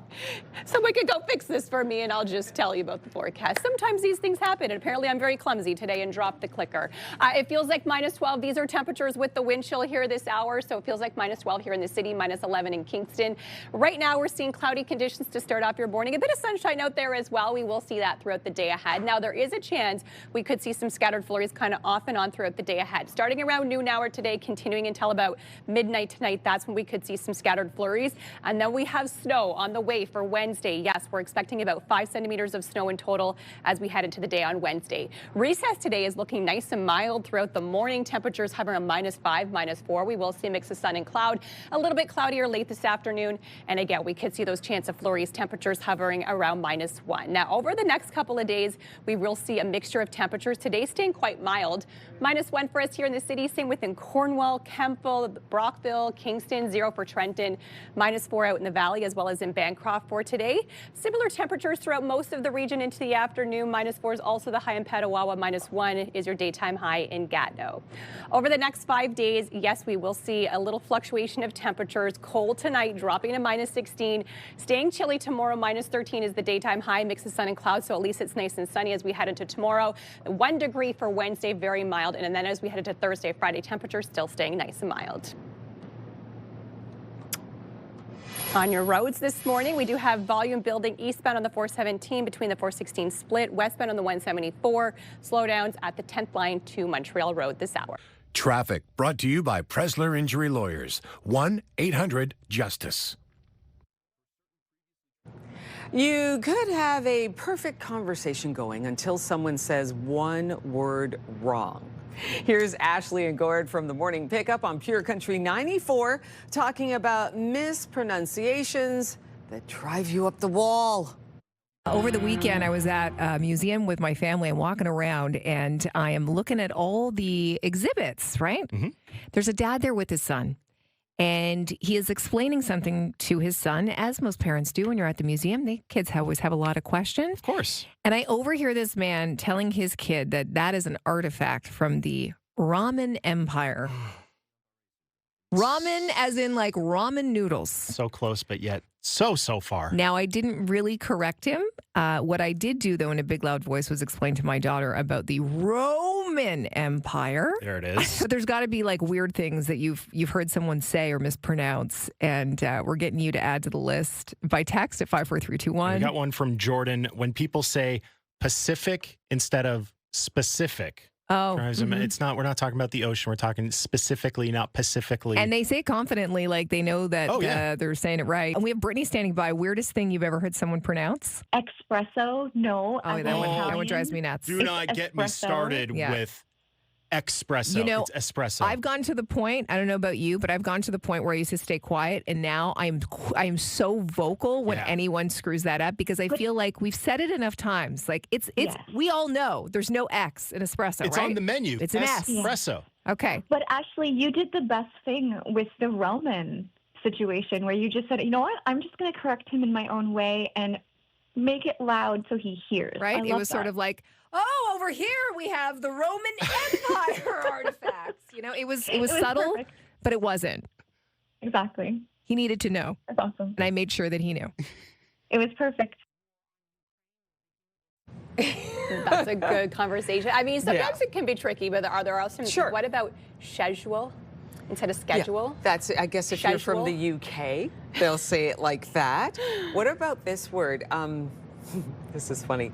Voluptuous. Voluptuous? It's actually voluptuous. No M. Oh, yes. But a lot of people say voluptuous, thinking of volume. You know, I get it. And then you go. You made me think twice about that one. Absolutely. Yeah. And you kind of go, wait, and then you go, I'll tell you the time when I love it. When kids are little and they can't say ours. And they just sound like they have a little accent all the time, and it's so endearing and sweet. My children both still have a hard time saying ours, so we get, instead of rain, it's Wayne. I think that is I'm like, who's so Wayne? And they're like, cute. Wayne. It's pretty cute, but they mispronounce words quite often. Yeah. Well, you can listen to Ashley and Gord on the morning pickup weekdays from 6 to 10 on Ottawa's Pure Country 94, and hear them complain a little bit more about how people mispronounce words. Coming up on Your Morning Ottawa, the University of Ottawa Heart Institute is wrapping up Heart Month with an event called Sharing is Caring, teaching the public about the impact of cardiac rehabilitation research right here in Ottawa. Our guests are standing by in the Your Morning Ottawa Lazy Boy Lounge. Here's a live look at our Centennial Glass Skycam and getting to see some sunshine on your Monday, which is always welcomed and not too cold today. A high of -1 this afternoon. Good morning, Ottawa. Right now feels closer to -15. It is 7:42.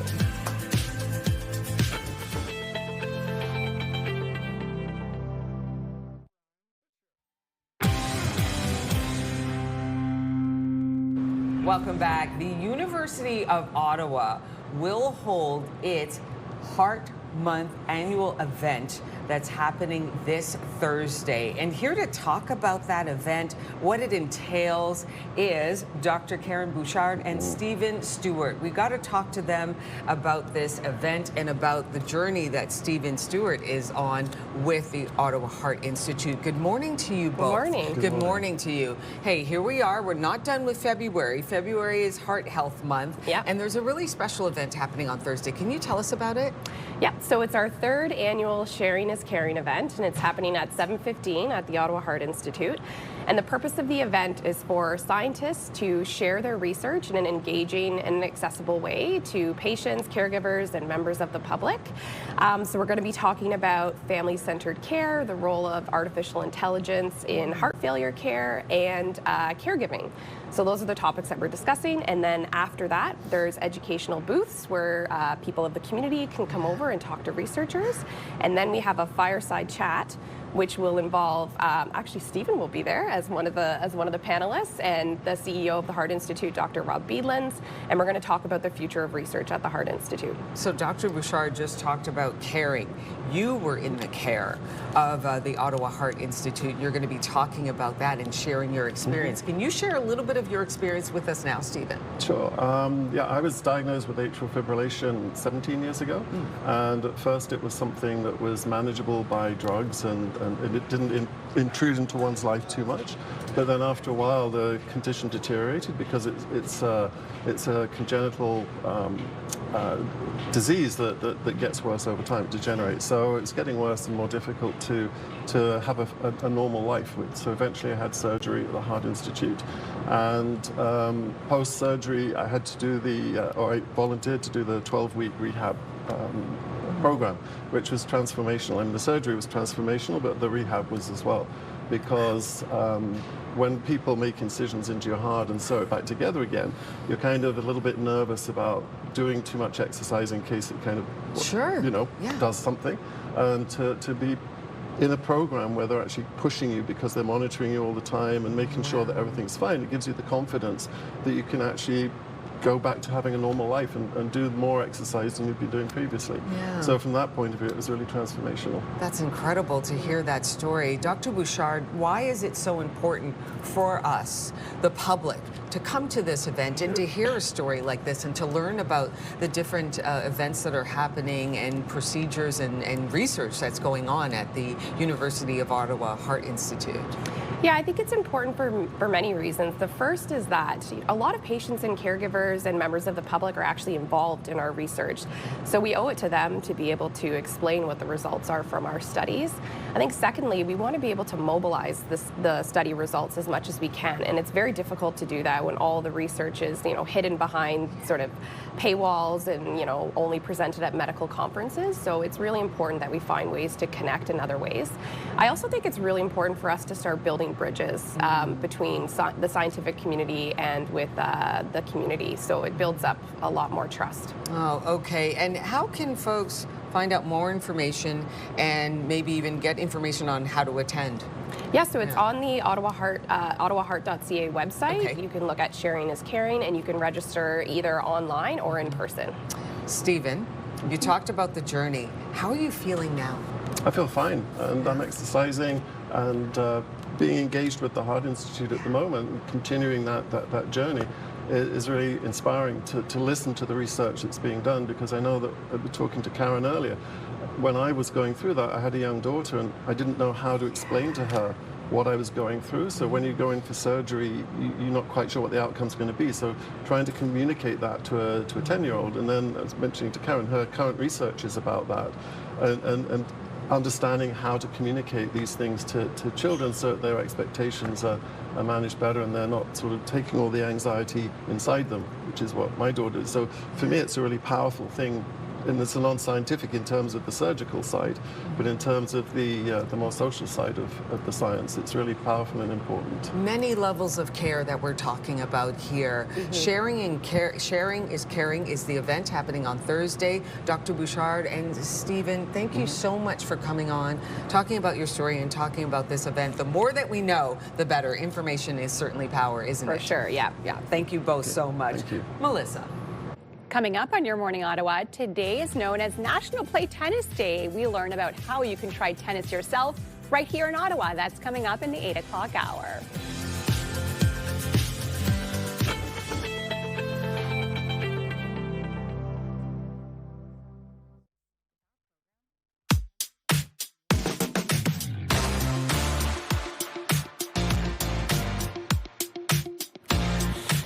And yes, you know it is milestone celebration time, and we gotta go back to the future. Sunday, February 22nd. Happy 4th birthday to Mariana from your sister Melina, Mommy, Daddy, and Cito and Guido. Love you, Princess Mariana. We got double digits. Happy 11th birthday to the stylish and charismatic guy, Deegan. We hope you have an awesome birthday. We love you in the face. We love you in the face. Love that. XOXO, Mom, Tim, Deacon, Jackson, Mom, P&G, and Mary. Happy 7th birthday, Brody. You are a bright light, and your laugh is infectious. Have an awesome party with family and friends. Love Mom, Dad, Brielle, Braylon, Uncle Nate, Grammy, Bampa, Mirmi, family, and friends. Oh, here we go. We got a happy 51st anniversary to John and Margaret Humphreys. Your son, Kevin, daughter-in-law, Marlene, and granddaughter, Kara. Love you, Kiera. Love you very much and hope you have a special day. Congratulations from all of us here at Your Morning Ottawa.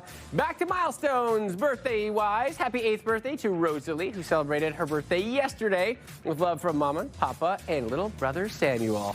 All right, fast forward to today, Monday, February 23rd. Happy 3rd birthday to Blake. Love from Mommy, Daddy, Madison, and all of your grandparents, aunts, and uncles. If you got a milestone, we want you to celebrate it with us. For kids turning 13 or under, 100 or more, or as you saw, wedding anniversaries, 50 years or more. Send us an email, ottawa.milestones@ctv.ca, and we will share that milestone with all of our viewers. Stay with us, friends. We are taking a peek at some beautiful sunshine. Not a lot of it expected today, but temperatures will remain mild as we cruise up to 8 o'clock. Today's daytime high, -1.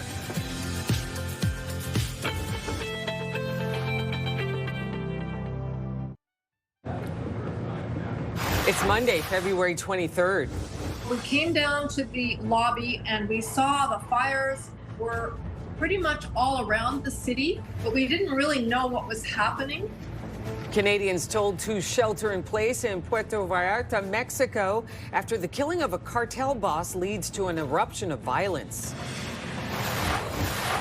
A hockey heartbreaker as Canada settles for silver in Sunday's gold medal game as the Milano Cortina Games wrap up. The Rideau Sports Center joins us on this National Play Tennis Day to tell us how you can get involved in the sport locally. Your Morning Ottawa continues right now.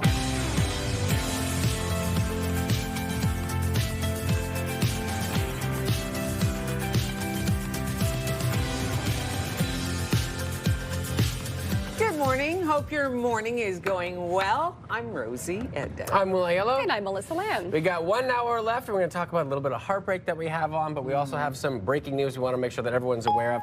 Canadians in Puerto Vallarta are being ordered to shelter in place as a wave of violence escalated in the region after the country's most wanted drug cartel leader was killed. The sky was dark with smoke. There were bangs going on, explosions, and gunfire. A shelter-in-place order is in effect with all taxi and ride-shared services suspended, meaning people at the resorts are stranded. The airports have shut down and the Canadian airlines are not flying in. Violence erupted after Jalisco cartel leader El Mencho was killed by the Mexican army. This comes 1 year after U.S. President Donald Trump listed the group as a terrorist organization. The cartel is now retaliating across the Jalisco region, trying to block military operations with car fires, roadblocks, and shootouts. The beaches are open nearby, but there aren't too many people down there. So I suppose word has spread. But, you know, you can tell that something is happening. There's black smoke you can see rising in the distance at several points around on the horizon. And the lobby is just absolutely jam-packed where I am with tourists whose flights have been canceled, people who are trying to rebook. Canada has updated its travel advisory to Mexico. WestJet, Air Canada, Flair Airlines, Air Transat, and Porta Airlines have canceled or diverted flights headed to the area. In the meantime, travelers say the airlines have been helping people rebook flights and hotels have been extending people's stays. It was an Olympic heartbreak. The U.S. taking the gold medal in the men's hockey final. When it's a good challenge and it's a good rivalry, it always hurts a little more. I don't want to start any controversy, but yeah, we wanted to win bad. Jack Hughes scored less than 2 minutes into overtime to give the United States a 2-1 win over Canada, their first Olympic gold medal in men's hockey since 1980. It's also the first gold medal in men's hockey for the U.S. since NHL players were permitted to play at the Olympics. Team Canada and the fans now have to look ahead to 2030 for redemption in France. The Milano Cortina Olympics wrapped up with the closing ceremony held at the ancient Verona Arena. 2 Canadian superstar athletes hoisting the Canadian flag during the ceremony. One of the flag bearers was speed skater Valérie Malte. She won 3 medals, including gold in women's team pursuit speed skating. Canada's other flag bearer was short track speed skater Stephen Dubois. He won gold in the men's 500-meter event and silver in the short track mixed team relay. Up next is the Milano Cortina Paralympic Winter Games. They run from March 6th to the 15th. 3 federal by-elections are on the horizon with major potential implications for the balance of power in the House of Commons. The by-election dates haven't been set yet, but Mark Carney's Liberals would secure a razor-thin majority if it wins all 3 seats. Voters will go to the polls in 2 Toronto ridings after the resignations of former ministers Bill Blair and Chrystia Freeland. A by-election will also take place in the Montreal Air riding of Terrebonne. And after Alberta MP Matt Jean crossed the floor to the Liberals last week, the party sits at 169 seats, 3 seats short of a majority. An Ottawa City Councillor announced he will not be running for re-election in October's municipal election. Stittsville Councillor Glenn Gower made the announcement over the weekend. Gower is currently the chair of Ottawa's Transit Committee and vice chair of the Planning and Housing Committee. He was first elected in the 2018 election and was re-elected in 2022 with 59% of the vote. 8 people have been transported to hospital after a coach bus crashed on Highway 401 east of Napanee. OPP say no life-threatening injuries or fatalities have been reported. Emergency responders were called to the single vehicle crash last night just after 7:15 in the eastbound lanes between County Road 4 and County Road 6. OPP say the coach bus had around 50 people on board when it rolled onto its side on the highway. Slippery road conditions were reported reported at the time of the crash. Tax season officially starts today. It is the first day to file 2025 income tax and benefit returns online. Most taxpayers have until April 30th, but the deadline for self-employed individuals or those with a self-employed spouse is June 15th. The Canada Revenue Agency says taxpayers should have an easier time this year after it rolled out a service improvement plan that included streamlining its websites and hiring more call center workers. The CRA faced criticism last year for long wait times and representatives who gave bad advice. Well, this is one way to enjoy a bottle of wine. Iron sausage is a delicacy in Serbia. It gets its unique horseshoe shape from being flattened by a bottle of wine. Every January, thousands of people flock to southeast Siberia for a festival celebrating the treat. Interesting. So Learned drink a the little wine, something new. make a sausage. Something that we don't do here. Hey, yeah, very interesting. And I wonder, it looks delicious. It's nice and cured. Maybe they'd go together really well. I was going to say, it seems like it would be an awesome item to add on the charcuterie board when you do that with the wine. Seems like a good thing to me. Talking food, oh boy. It's getting closer to 8:30. That's why. That's our hungry hour. Yeah. Yes, and as soon as we go to the Your Morning Laurier kitchen, that's when the feast starts to get even bit more and more ramped up. And I'm actually heading out on location today, so we even have a special Your nice. Morning kitchen for us today. Temperature is not so bad outside this morning into the afternoon. It's a little bit above average through the day ahead, and the sun setting after 5:30 at around 5:41 p.m. Temps right now still sitting at -6 here in the city. It does feel closer to -12 this hour with the wind chill, so we have warmed up a little bit here this morning. The nice thing is, look at all that sunshine across the region, so we're getting to see some sunshine to start off your day. Still a few clouds out there, so mix of sun and cloud this morning. We'll continue to see that in through the early afternoon today. Then there's a chance of scattered flurries from noon hour until the overnight tonight. So we could see some flurries that will be a little bit cloudier later on this afternoon as well. So enjoy the sunshine this morning and over the next few hours. As we head into Tuesday, the sunshine will stick around. It's Wednesday that we are expecting some snow. So it looks like it will start in the morning and we could see upwards of 5 centimeters of snow on the way for that middle of the work week. -1, your high for today, similar across the region. Kempville, Kingston, Brockville, Cornwall, all sitting at -1. A little colder for the Valley and Bancroft today, sitting at -4 for your daytime high. Same with Kittigan, ZB, 0 for Montreal, as well as over in Mont-Tremblant. So in the 7-day forecast, temperatures really all over the map. Cold tonight, dropping to -16 and staying cold for tomorrow. Good news, only one cold day over the next 7 days, and that's tomorrow. So bundle up for Tuesday. -13 is the high. It will be nice and sunny, so at least we will get to see that sunshine sticking around for tomorrow. And then it will warm up in through Wednesday. A high of 1 for Wednesday, so above that freezing mark. We are expecting snow in the forecast, staying mild in throughout the end of the work week. Then on the weekend, Saturday, very mild, a high of 4 degrees. We could even see some rain in the forecast. On your roads this hour, here's a live look at your time saver traffic. Just your regular volume. It is a little slow. Richmond, Pinecrest in through Woodruff this hour. So if you're heading 417 eastbound, it is a bit heavy. Westbound, heading at the Splint downtown, it is a little bit slower this morning, but still moving fairly well. Will. And coming up on Your Morning Ottawa, we are taking a look at 3 great local Black-owned businesses as we celebrate Black History Month. That's coming up in just a few minutes. Let's take a peek. Your Centennial Glass Sky Cam and daytime high today, -1. A little bit cooler tomorrow, but then the mild temperatures are on the way. And it's nice to see some sunshine after many of us may be a little sad from the outcome of the hockey game yesterday. But we will make sure you start your day on a positive note. Stay with us. We'll be right back.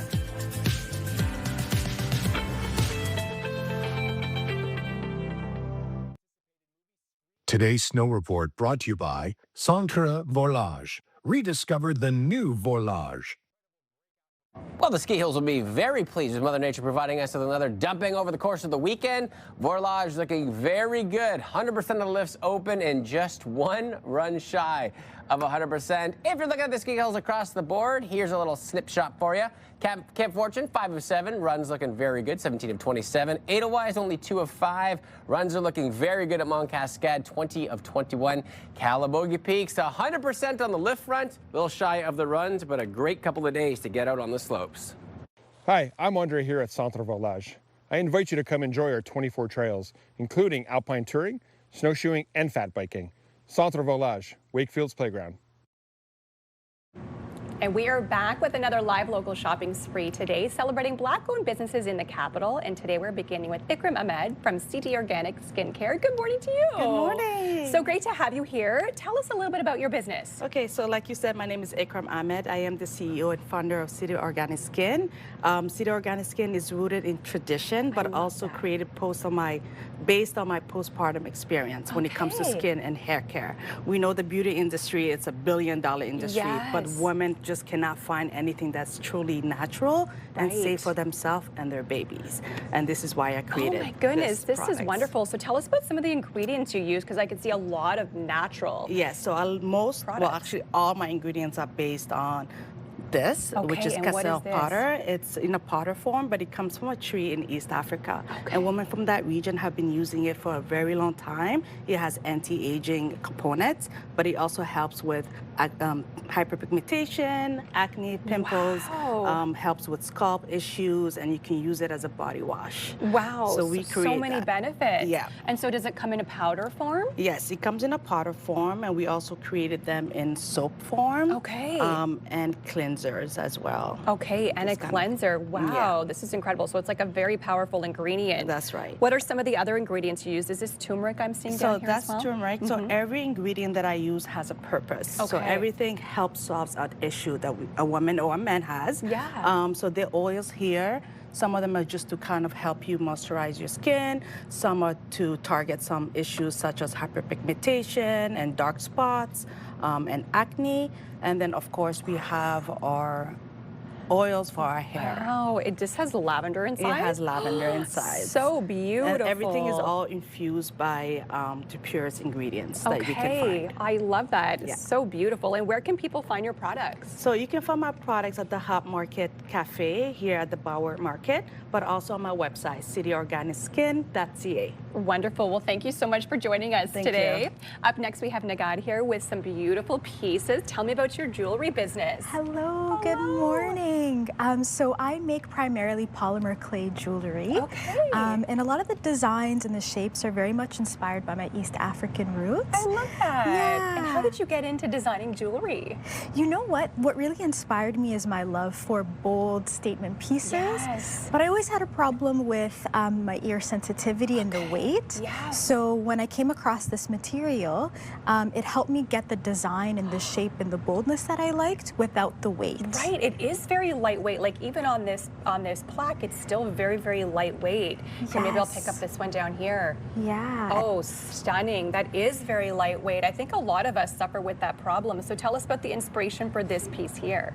Yeah, so a lot of the shapes you'll notice are very organic. They're very flowy. Very circular. Very round. circular. Yeah, yes. I love that. Yeah, so some of these shapes are inspired by some of the baskets that you'll see in my culture. Okay. Some of the bold colors as well are very prominent. I was going to say, tell us about the vibrancy too. Some really nice bright colors. Yes, yes. And one of the things that I really prioritize in my jewelry is choosing metals and materials that work well for sensitivity. Okay. So every body reacts differently to different metals. And what I'm focusing on right now is creating pieces that, suit people's sensitivity. So if you have any sensitivities, reach out to me and we'll work on finding the right metal for you. Wonderful. So can people kind of customize pieces too? Let's say if they wanted, this shape in a different color, can you help work with them and do that? Absolutely. Wonderful. Tiers as well. If they would like the 3 tiers, 2 tiers, yeah, we can work with them. So you can really personalize your items. Yes. I love that. And how can people find you?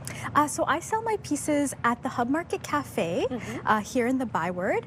You could also reach out to me via Instagram and we can connect there as well. Perfect. Yeah. Sounds so great. Well, thank you so much for joining us today. Thank you. And last but not least, we have Inez here with some very sweet treats. Good morning to you. Yeah, good morning. Okay, tell me about these delicious donuts because these are a sweet treat and you created them yourself. Absolutely. So like you said, my name is Inez and I'm the founder of the business named Shima, a family business in Gatineau. And what we do best is African donuts. So we're actually using the recipe that my mom developed over the years. So they're fresh, they're fluffy, they're great and excellent. So today I brought our flavors that we have. So as you can see, we have the cinnamon sugars. Cinnamon sugar. We have iced icing sugar. On this side, we have the classic flavor, so with no garniture. Okay. We also have Oreo and Kinder Bueno, perfect for every occasion, for birthday, weddings, baby showers. They're almost like little donut holes, They right? are, yeah. So the difference about our business, we use natural ingredients you can find in your pantry, in your fridge, and there's also no preservative at all. Very homemade, 100%. Wonderful. Well, we have a lurker who's going to be our little taste tester here feel today. free. Will's going to come in and So try just one to out. pick if Do you have a suggestion for him? Like, which is the top seller, you would say? The top seller, people go normally with the classic one, but my personal favorite is the icing sugar and the Kinder Bueno. But feel free to have it. Twist my arm. Twist my arm. Twist my arm. Twist my arm. Twist it. Oh, Twist twist it. it. Twist it. Okay, There you go. I'll have it. Okay. Thank you very much.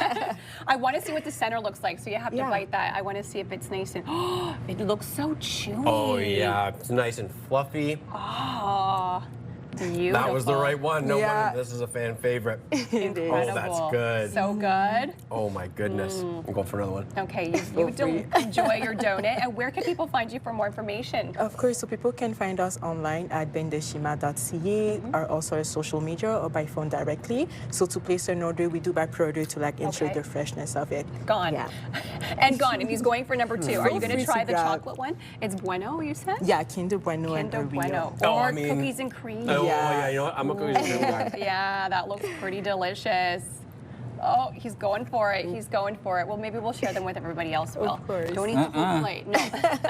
Oh man, this is what we need early on in the morning. Oh, This is what I'm talking about. absolutely. Absolutely. Well, thank you so much for joining us today. And thank you for all of us for coming in. We truly appreciate it. Again, you can head online for more information and you can check them out. They have some great local products.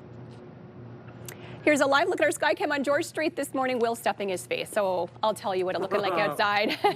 He can't eat with all the donuts in his mouth. Right now we're seeing some sunshine temperatures, feeling closer to -12 this hour. Good morning, Ottawa. It is 8:19.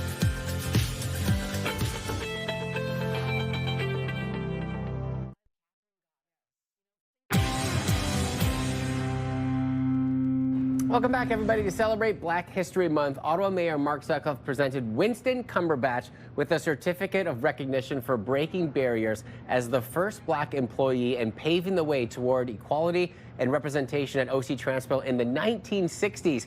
He joins us this morning to share his story. Good morning to you, Winston. Good morning. Good morning to you. It is such a pleasure having you on, talking about your story. You applied to be a bus operator at the time, and it was Ottawa Transportation Commission, known at the time. That's right. Tell me a little bit about that experience as you were heading towards that first interview. I was on my way home, and I observed the bus driver, the way he was handling the bus, especially turning corners. And I said to myself, you know, I think I can manage that. I would be a good bus driver.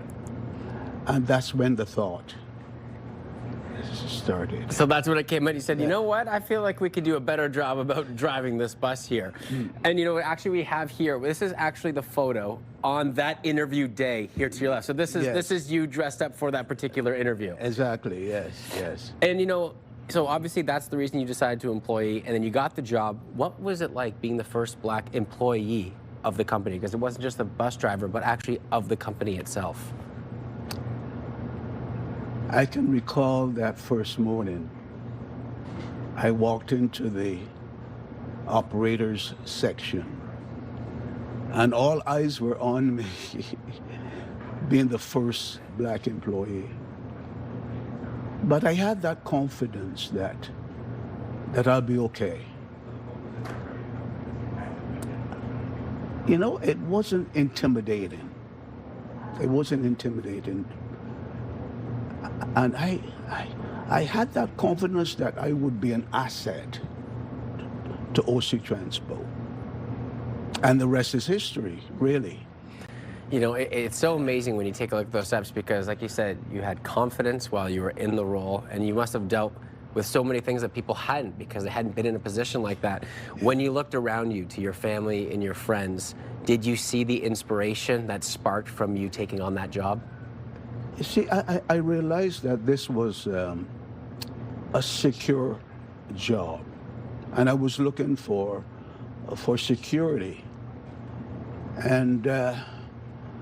I realized that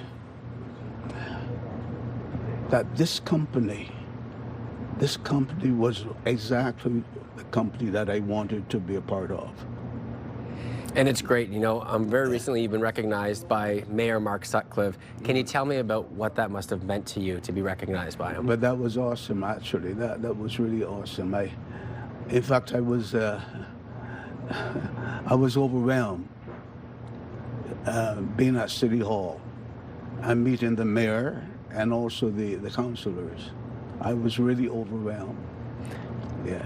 Well, you've created such a wonderful path for so many people, and I want to ask you, while you were driving the bus, we'll take it back to the bus driving days. Okay. What was one of your favorite parts about that job? Meeting the people. Meeting the people.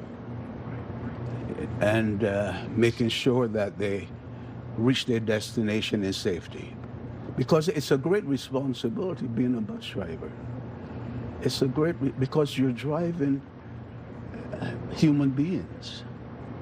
And you want to make sure that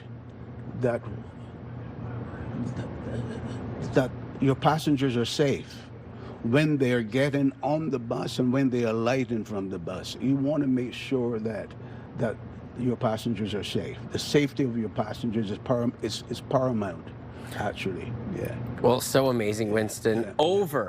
Over 30 years, because we got 30 years and 1 month here. Thank you so much for sharing your story with us and being such an amazing inspiration to so many in our community. Appreciate your time this morning, Winston. Well, thank you very much. It's a pleasure. All right, we're going to take a peek outside. And if you don't see Winston driving the bus anymore, he is back in here telling his story. So no buses out there today, but it would be a better day on the roads than yesterday because temperatures are starting to warm up. And the roadways are starting to become clear from Mother Nature providing us with that snowfall. Stay with us, everyone. We'll be right back.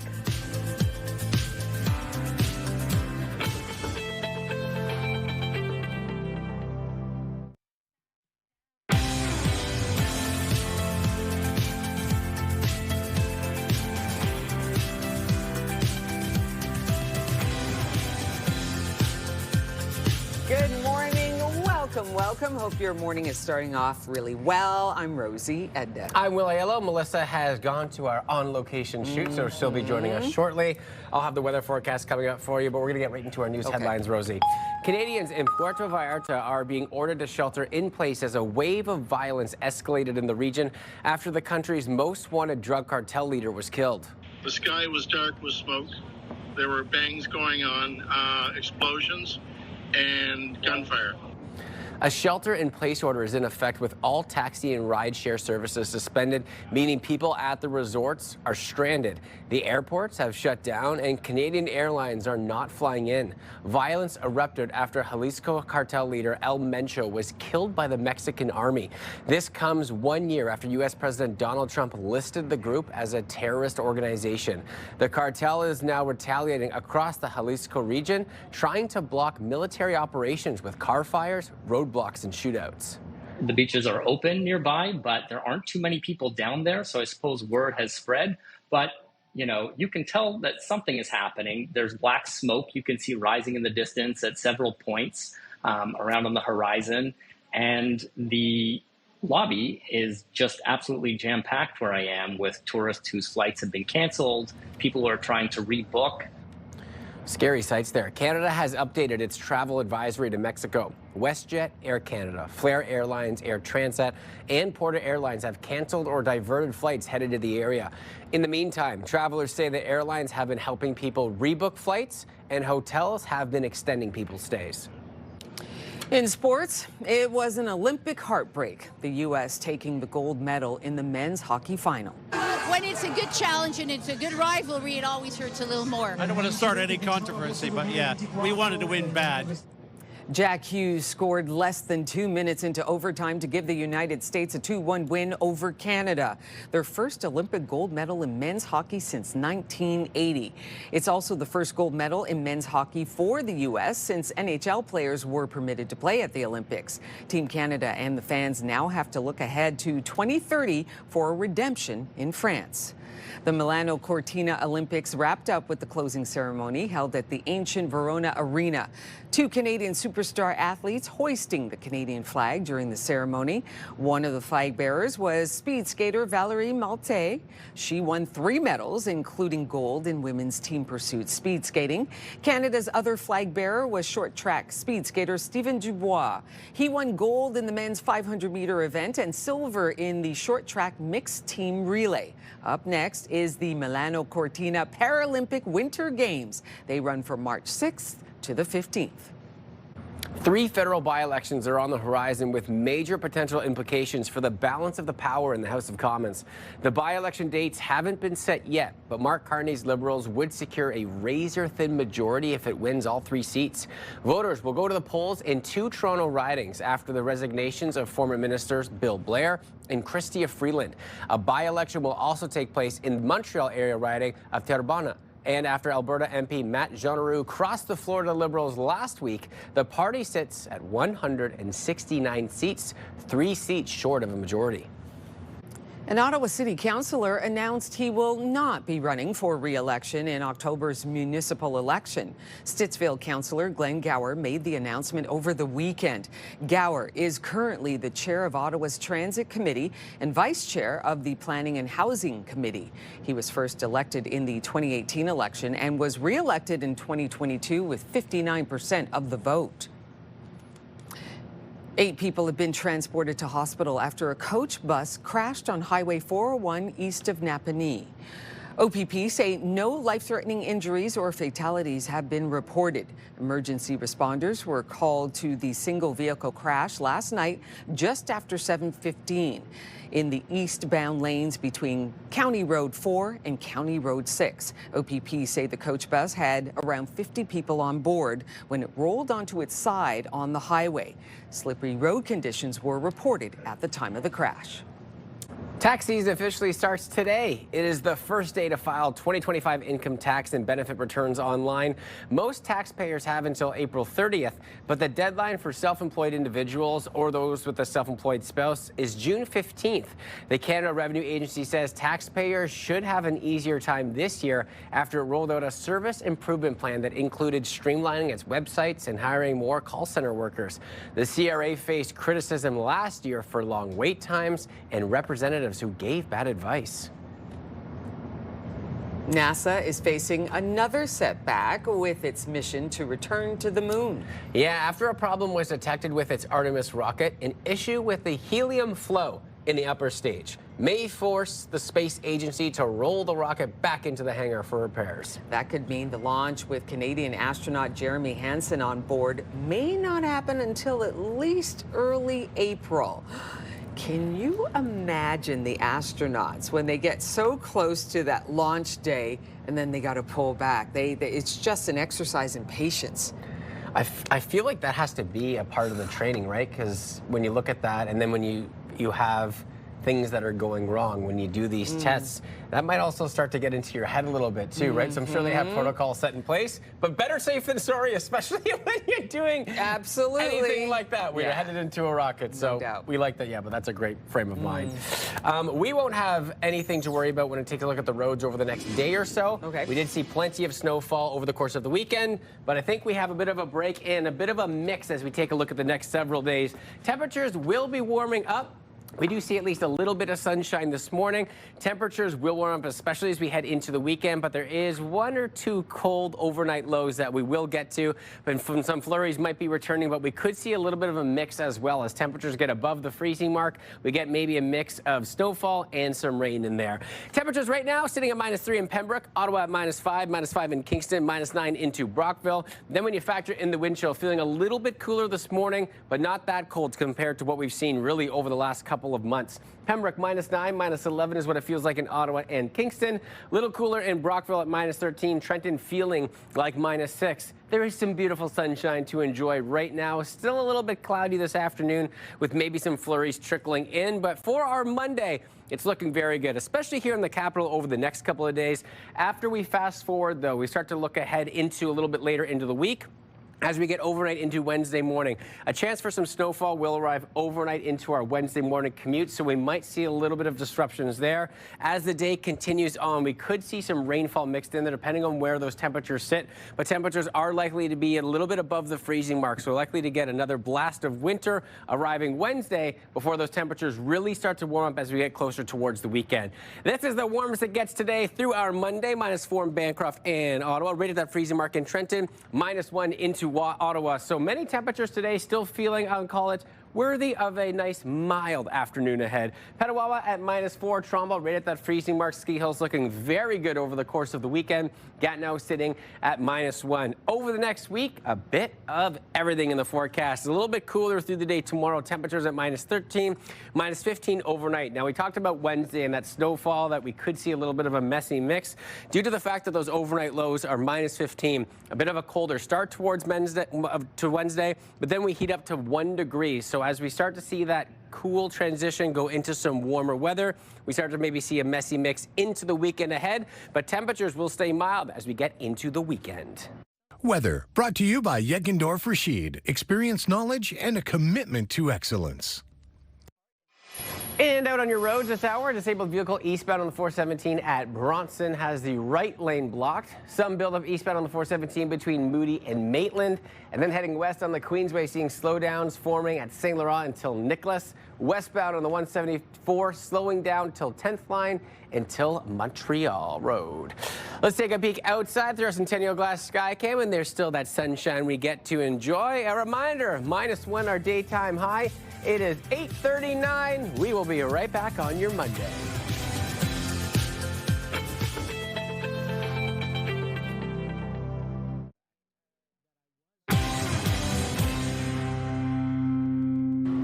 Today is National Play Tennis Day, and we've got Rachel Cruikshank and we've got Carrie Kuhachi here from the incredible Rideau Sports Center to talk about this very special day. And they got their rackets as well, so they might show me a thing or two and maybe give me a little tip.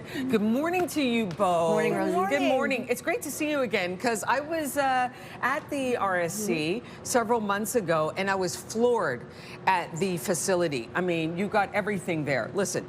National Play Tennis Day. I know some folks are thinking, yeah, but it's snowy outside, it's cold. It's never too early to sign up at the RSC to play tennis, right? Absolutely. Never too early. Okay, so Rachel, tell us about the facilities as far as tennis is concerned. Yep, well, Rosie, we have 8 indoor tennis courts, hard courts, and we can accommodate many people. We have over 6,000 adults that come through. That's crazy.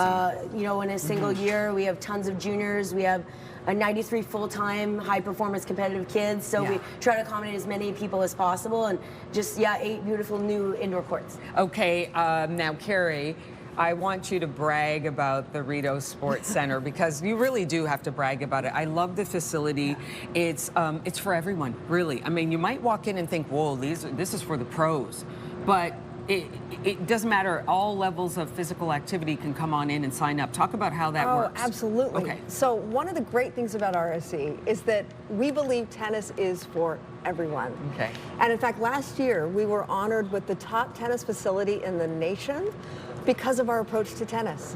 We believe anyone can come book a court, sign up for a program, or take a lesson. Okay, so when we talk about outdoors, which is coming eventually, the snow will melt, okay? Yes. Your courts outdoor are what, clay? They're clay. They're We've got clay court. 7 outdoor clay courts. Yeah? Yes. And then you've got indoor courts, and how many? Like 8. So you can play right now. Right now. Right Today. now, indoor. Today is National Play Tennis Day. So the difference between the outdoor and the indoor courts, I mean, I guess first of all, you do it in the summer. You play in the summer. Yes. But how can you sign up if you're just, like, very new to the sport? Like, how does that work?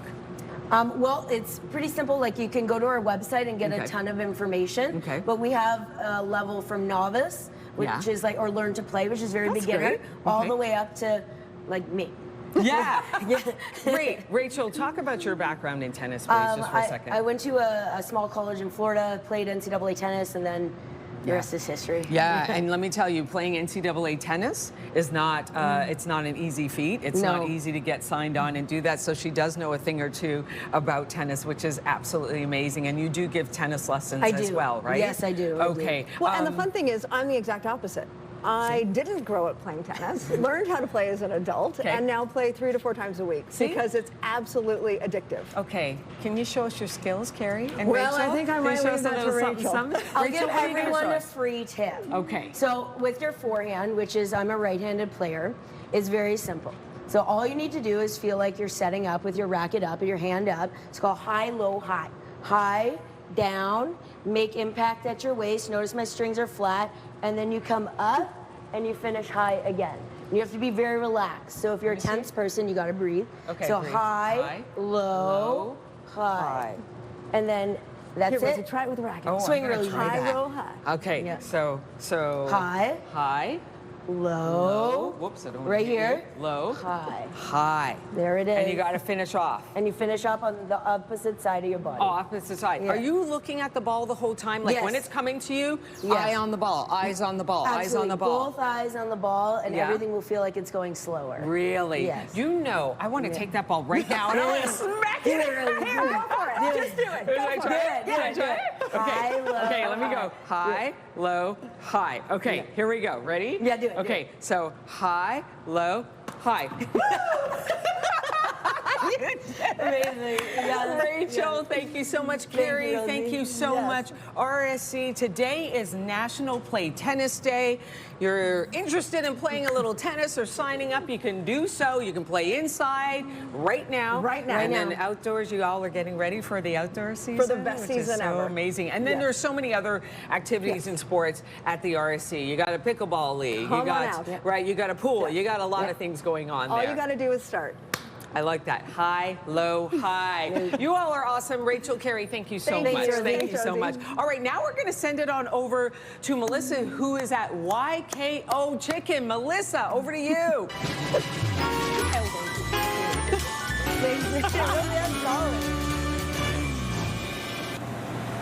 And we are in for a special treat here this morning. We are at YKO Chicken and we are grilling up some delicious charcoal chicken this morning.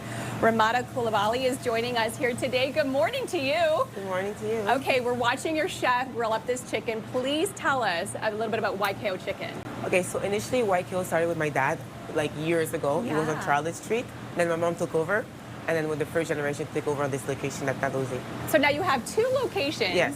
What makes YKO Chicken so special? Tell us about your specialty. I think it's very like authentic, like Ivorian food, and it's very like diverse because like in Ivory Coast we do like a lot of like grillade, which is Okay. like barbecue. Yeah. So a lot of like other like ethnicity do the same thing as like Portuguese.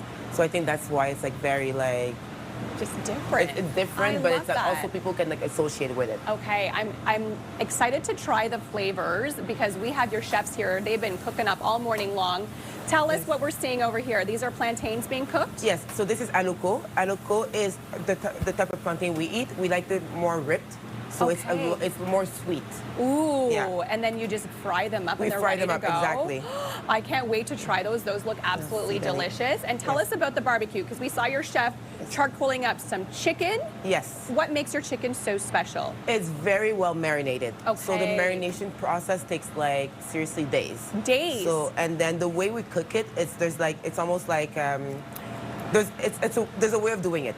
It's not Okay. just like grilled chicken. It's like barbecued, but like there's like steps that we carefully respect Oh my to make goodness. sure the chicken. Okay, I'm gonna try and cut it because it's hard with paper forks. You want me to help you? Yeah, sure. Okay. You're like, I know the exact spot. Yes, Okay. I know the spots. You know the spots. So what varieties do you cater? Here, I'll hold the plate so it doesn't move on us. Perfect. There you go. See, you know exactly where Yes, to go. I like the thighs. Look at that juiciness of that chicken. Okay, I'll try this out and tell me about some of the other dishes you have Okay, as well. so this is tilapia fish. It's also barbecued, very well seasoned also, marinated. So that's the tilapia. And then we have the goat. The goat, it's called shukuya in my country. And then it's basically like barbecued goat meat. Wow, this chicken, unbelievable. Thank you. So much flavor and so tender. Yes, it's because Wow. we marinate it and then we also like, while we grate it, we keep on adding stuff to it. Oh my goodness, so good. Thank you. Delicious. And what you said this was tilapia? This is tilapia fish, yeah. Okay. This one is easy to get. Okay, just cut in the middle? Yes. I feel like it's already kind of cut there for me this morning. Oh yeah, because of the way we marinated. The way you marinate it, so the marinade kind of seeps into the fish, is that it? Exactly. Okay. You can even see it, yeah. Wow. How long do you grill it for as well? This one is, tilapia doesn't take as long as like the chicken. So this one is like 30 minutes. Oh my gosh, it's the flavor. Yes, it's a marinade. It's like incredible, the Thank marinade, you. but I think it's also, you get some of that charcoal flavor inside as well. The charcoal makes like seriously the job. Okay, so we talked about the goat, the plantains, and then is this another specialty? This is called achique, and it's like cassava. So it's almost like a couscous cassava. Okay. And you usually eat it with like the salsa that you put on top. I actually like it with mayonnaise on top of it too. So it makes it like more creamy. And like the chicken, creamy it's super salad. good. And it's cassava. It's cassava, yes. That's amazing, because I can actually eat cassava because I can't eat quinoa. Yes. So yeah, that's a nice specialty. Okay, and last but not least, tell us about this. This is Rio Gras, and it's like it's our rice. So it's like also marinated rice with like cabbages and carrots. Oh my goodness. And we also do it the traditional way. So we don't even use we use it like marmite, like casserole. Yeah. And then we go like in like the way we do it like traditionally. Wow, wow. So you must have grown up with your family's delicious cooking. Yes. And so you've taken their spices and have made it your own, Yes, which I love. exactly. Okay, I got to go in for a little plantain here this morning. You said they're a little bit sweeter. They're sweeter. Okay. Yeah. Oh, it's still a little hot. Yeah. Oh my gosh. So good. Tell us where your two locations are. Okay, so we are here at 263 Dalhousie and then 375 MacArthur. Oh my gosh, absolutely so delicious. Well, thank you for joining us here today. Thank Everything you. is so fantastic. We appreciate you opening your doors for us bright and early this morning. You. Again, you can head to their website for more information to find their locations, and of course, come try this delicious chicken, the fish, or the goat for yourself. If you have an idea for us in your morning kitchen, please let us know. We would love to hear from you. Send us an email if you have an idea for a restaurant or a great local chef.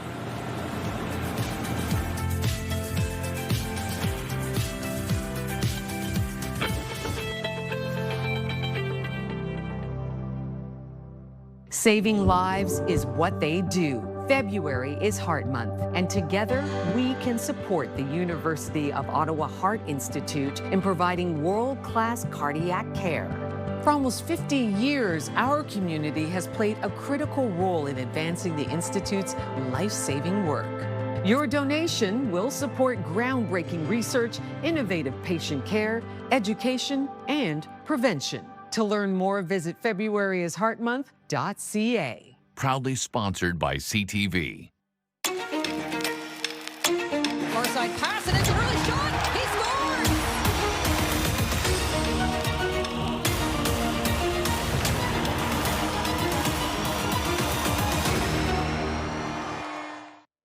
There is something special in every area. Join us for Your Neighborhood as we spotlight the people and places that bring the National Capital Region to life. Your Neighborhood on CTV Your Morning Ottawa. Brought to you in part by the Clemo. Choose the Clemo and start living your life your way.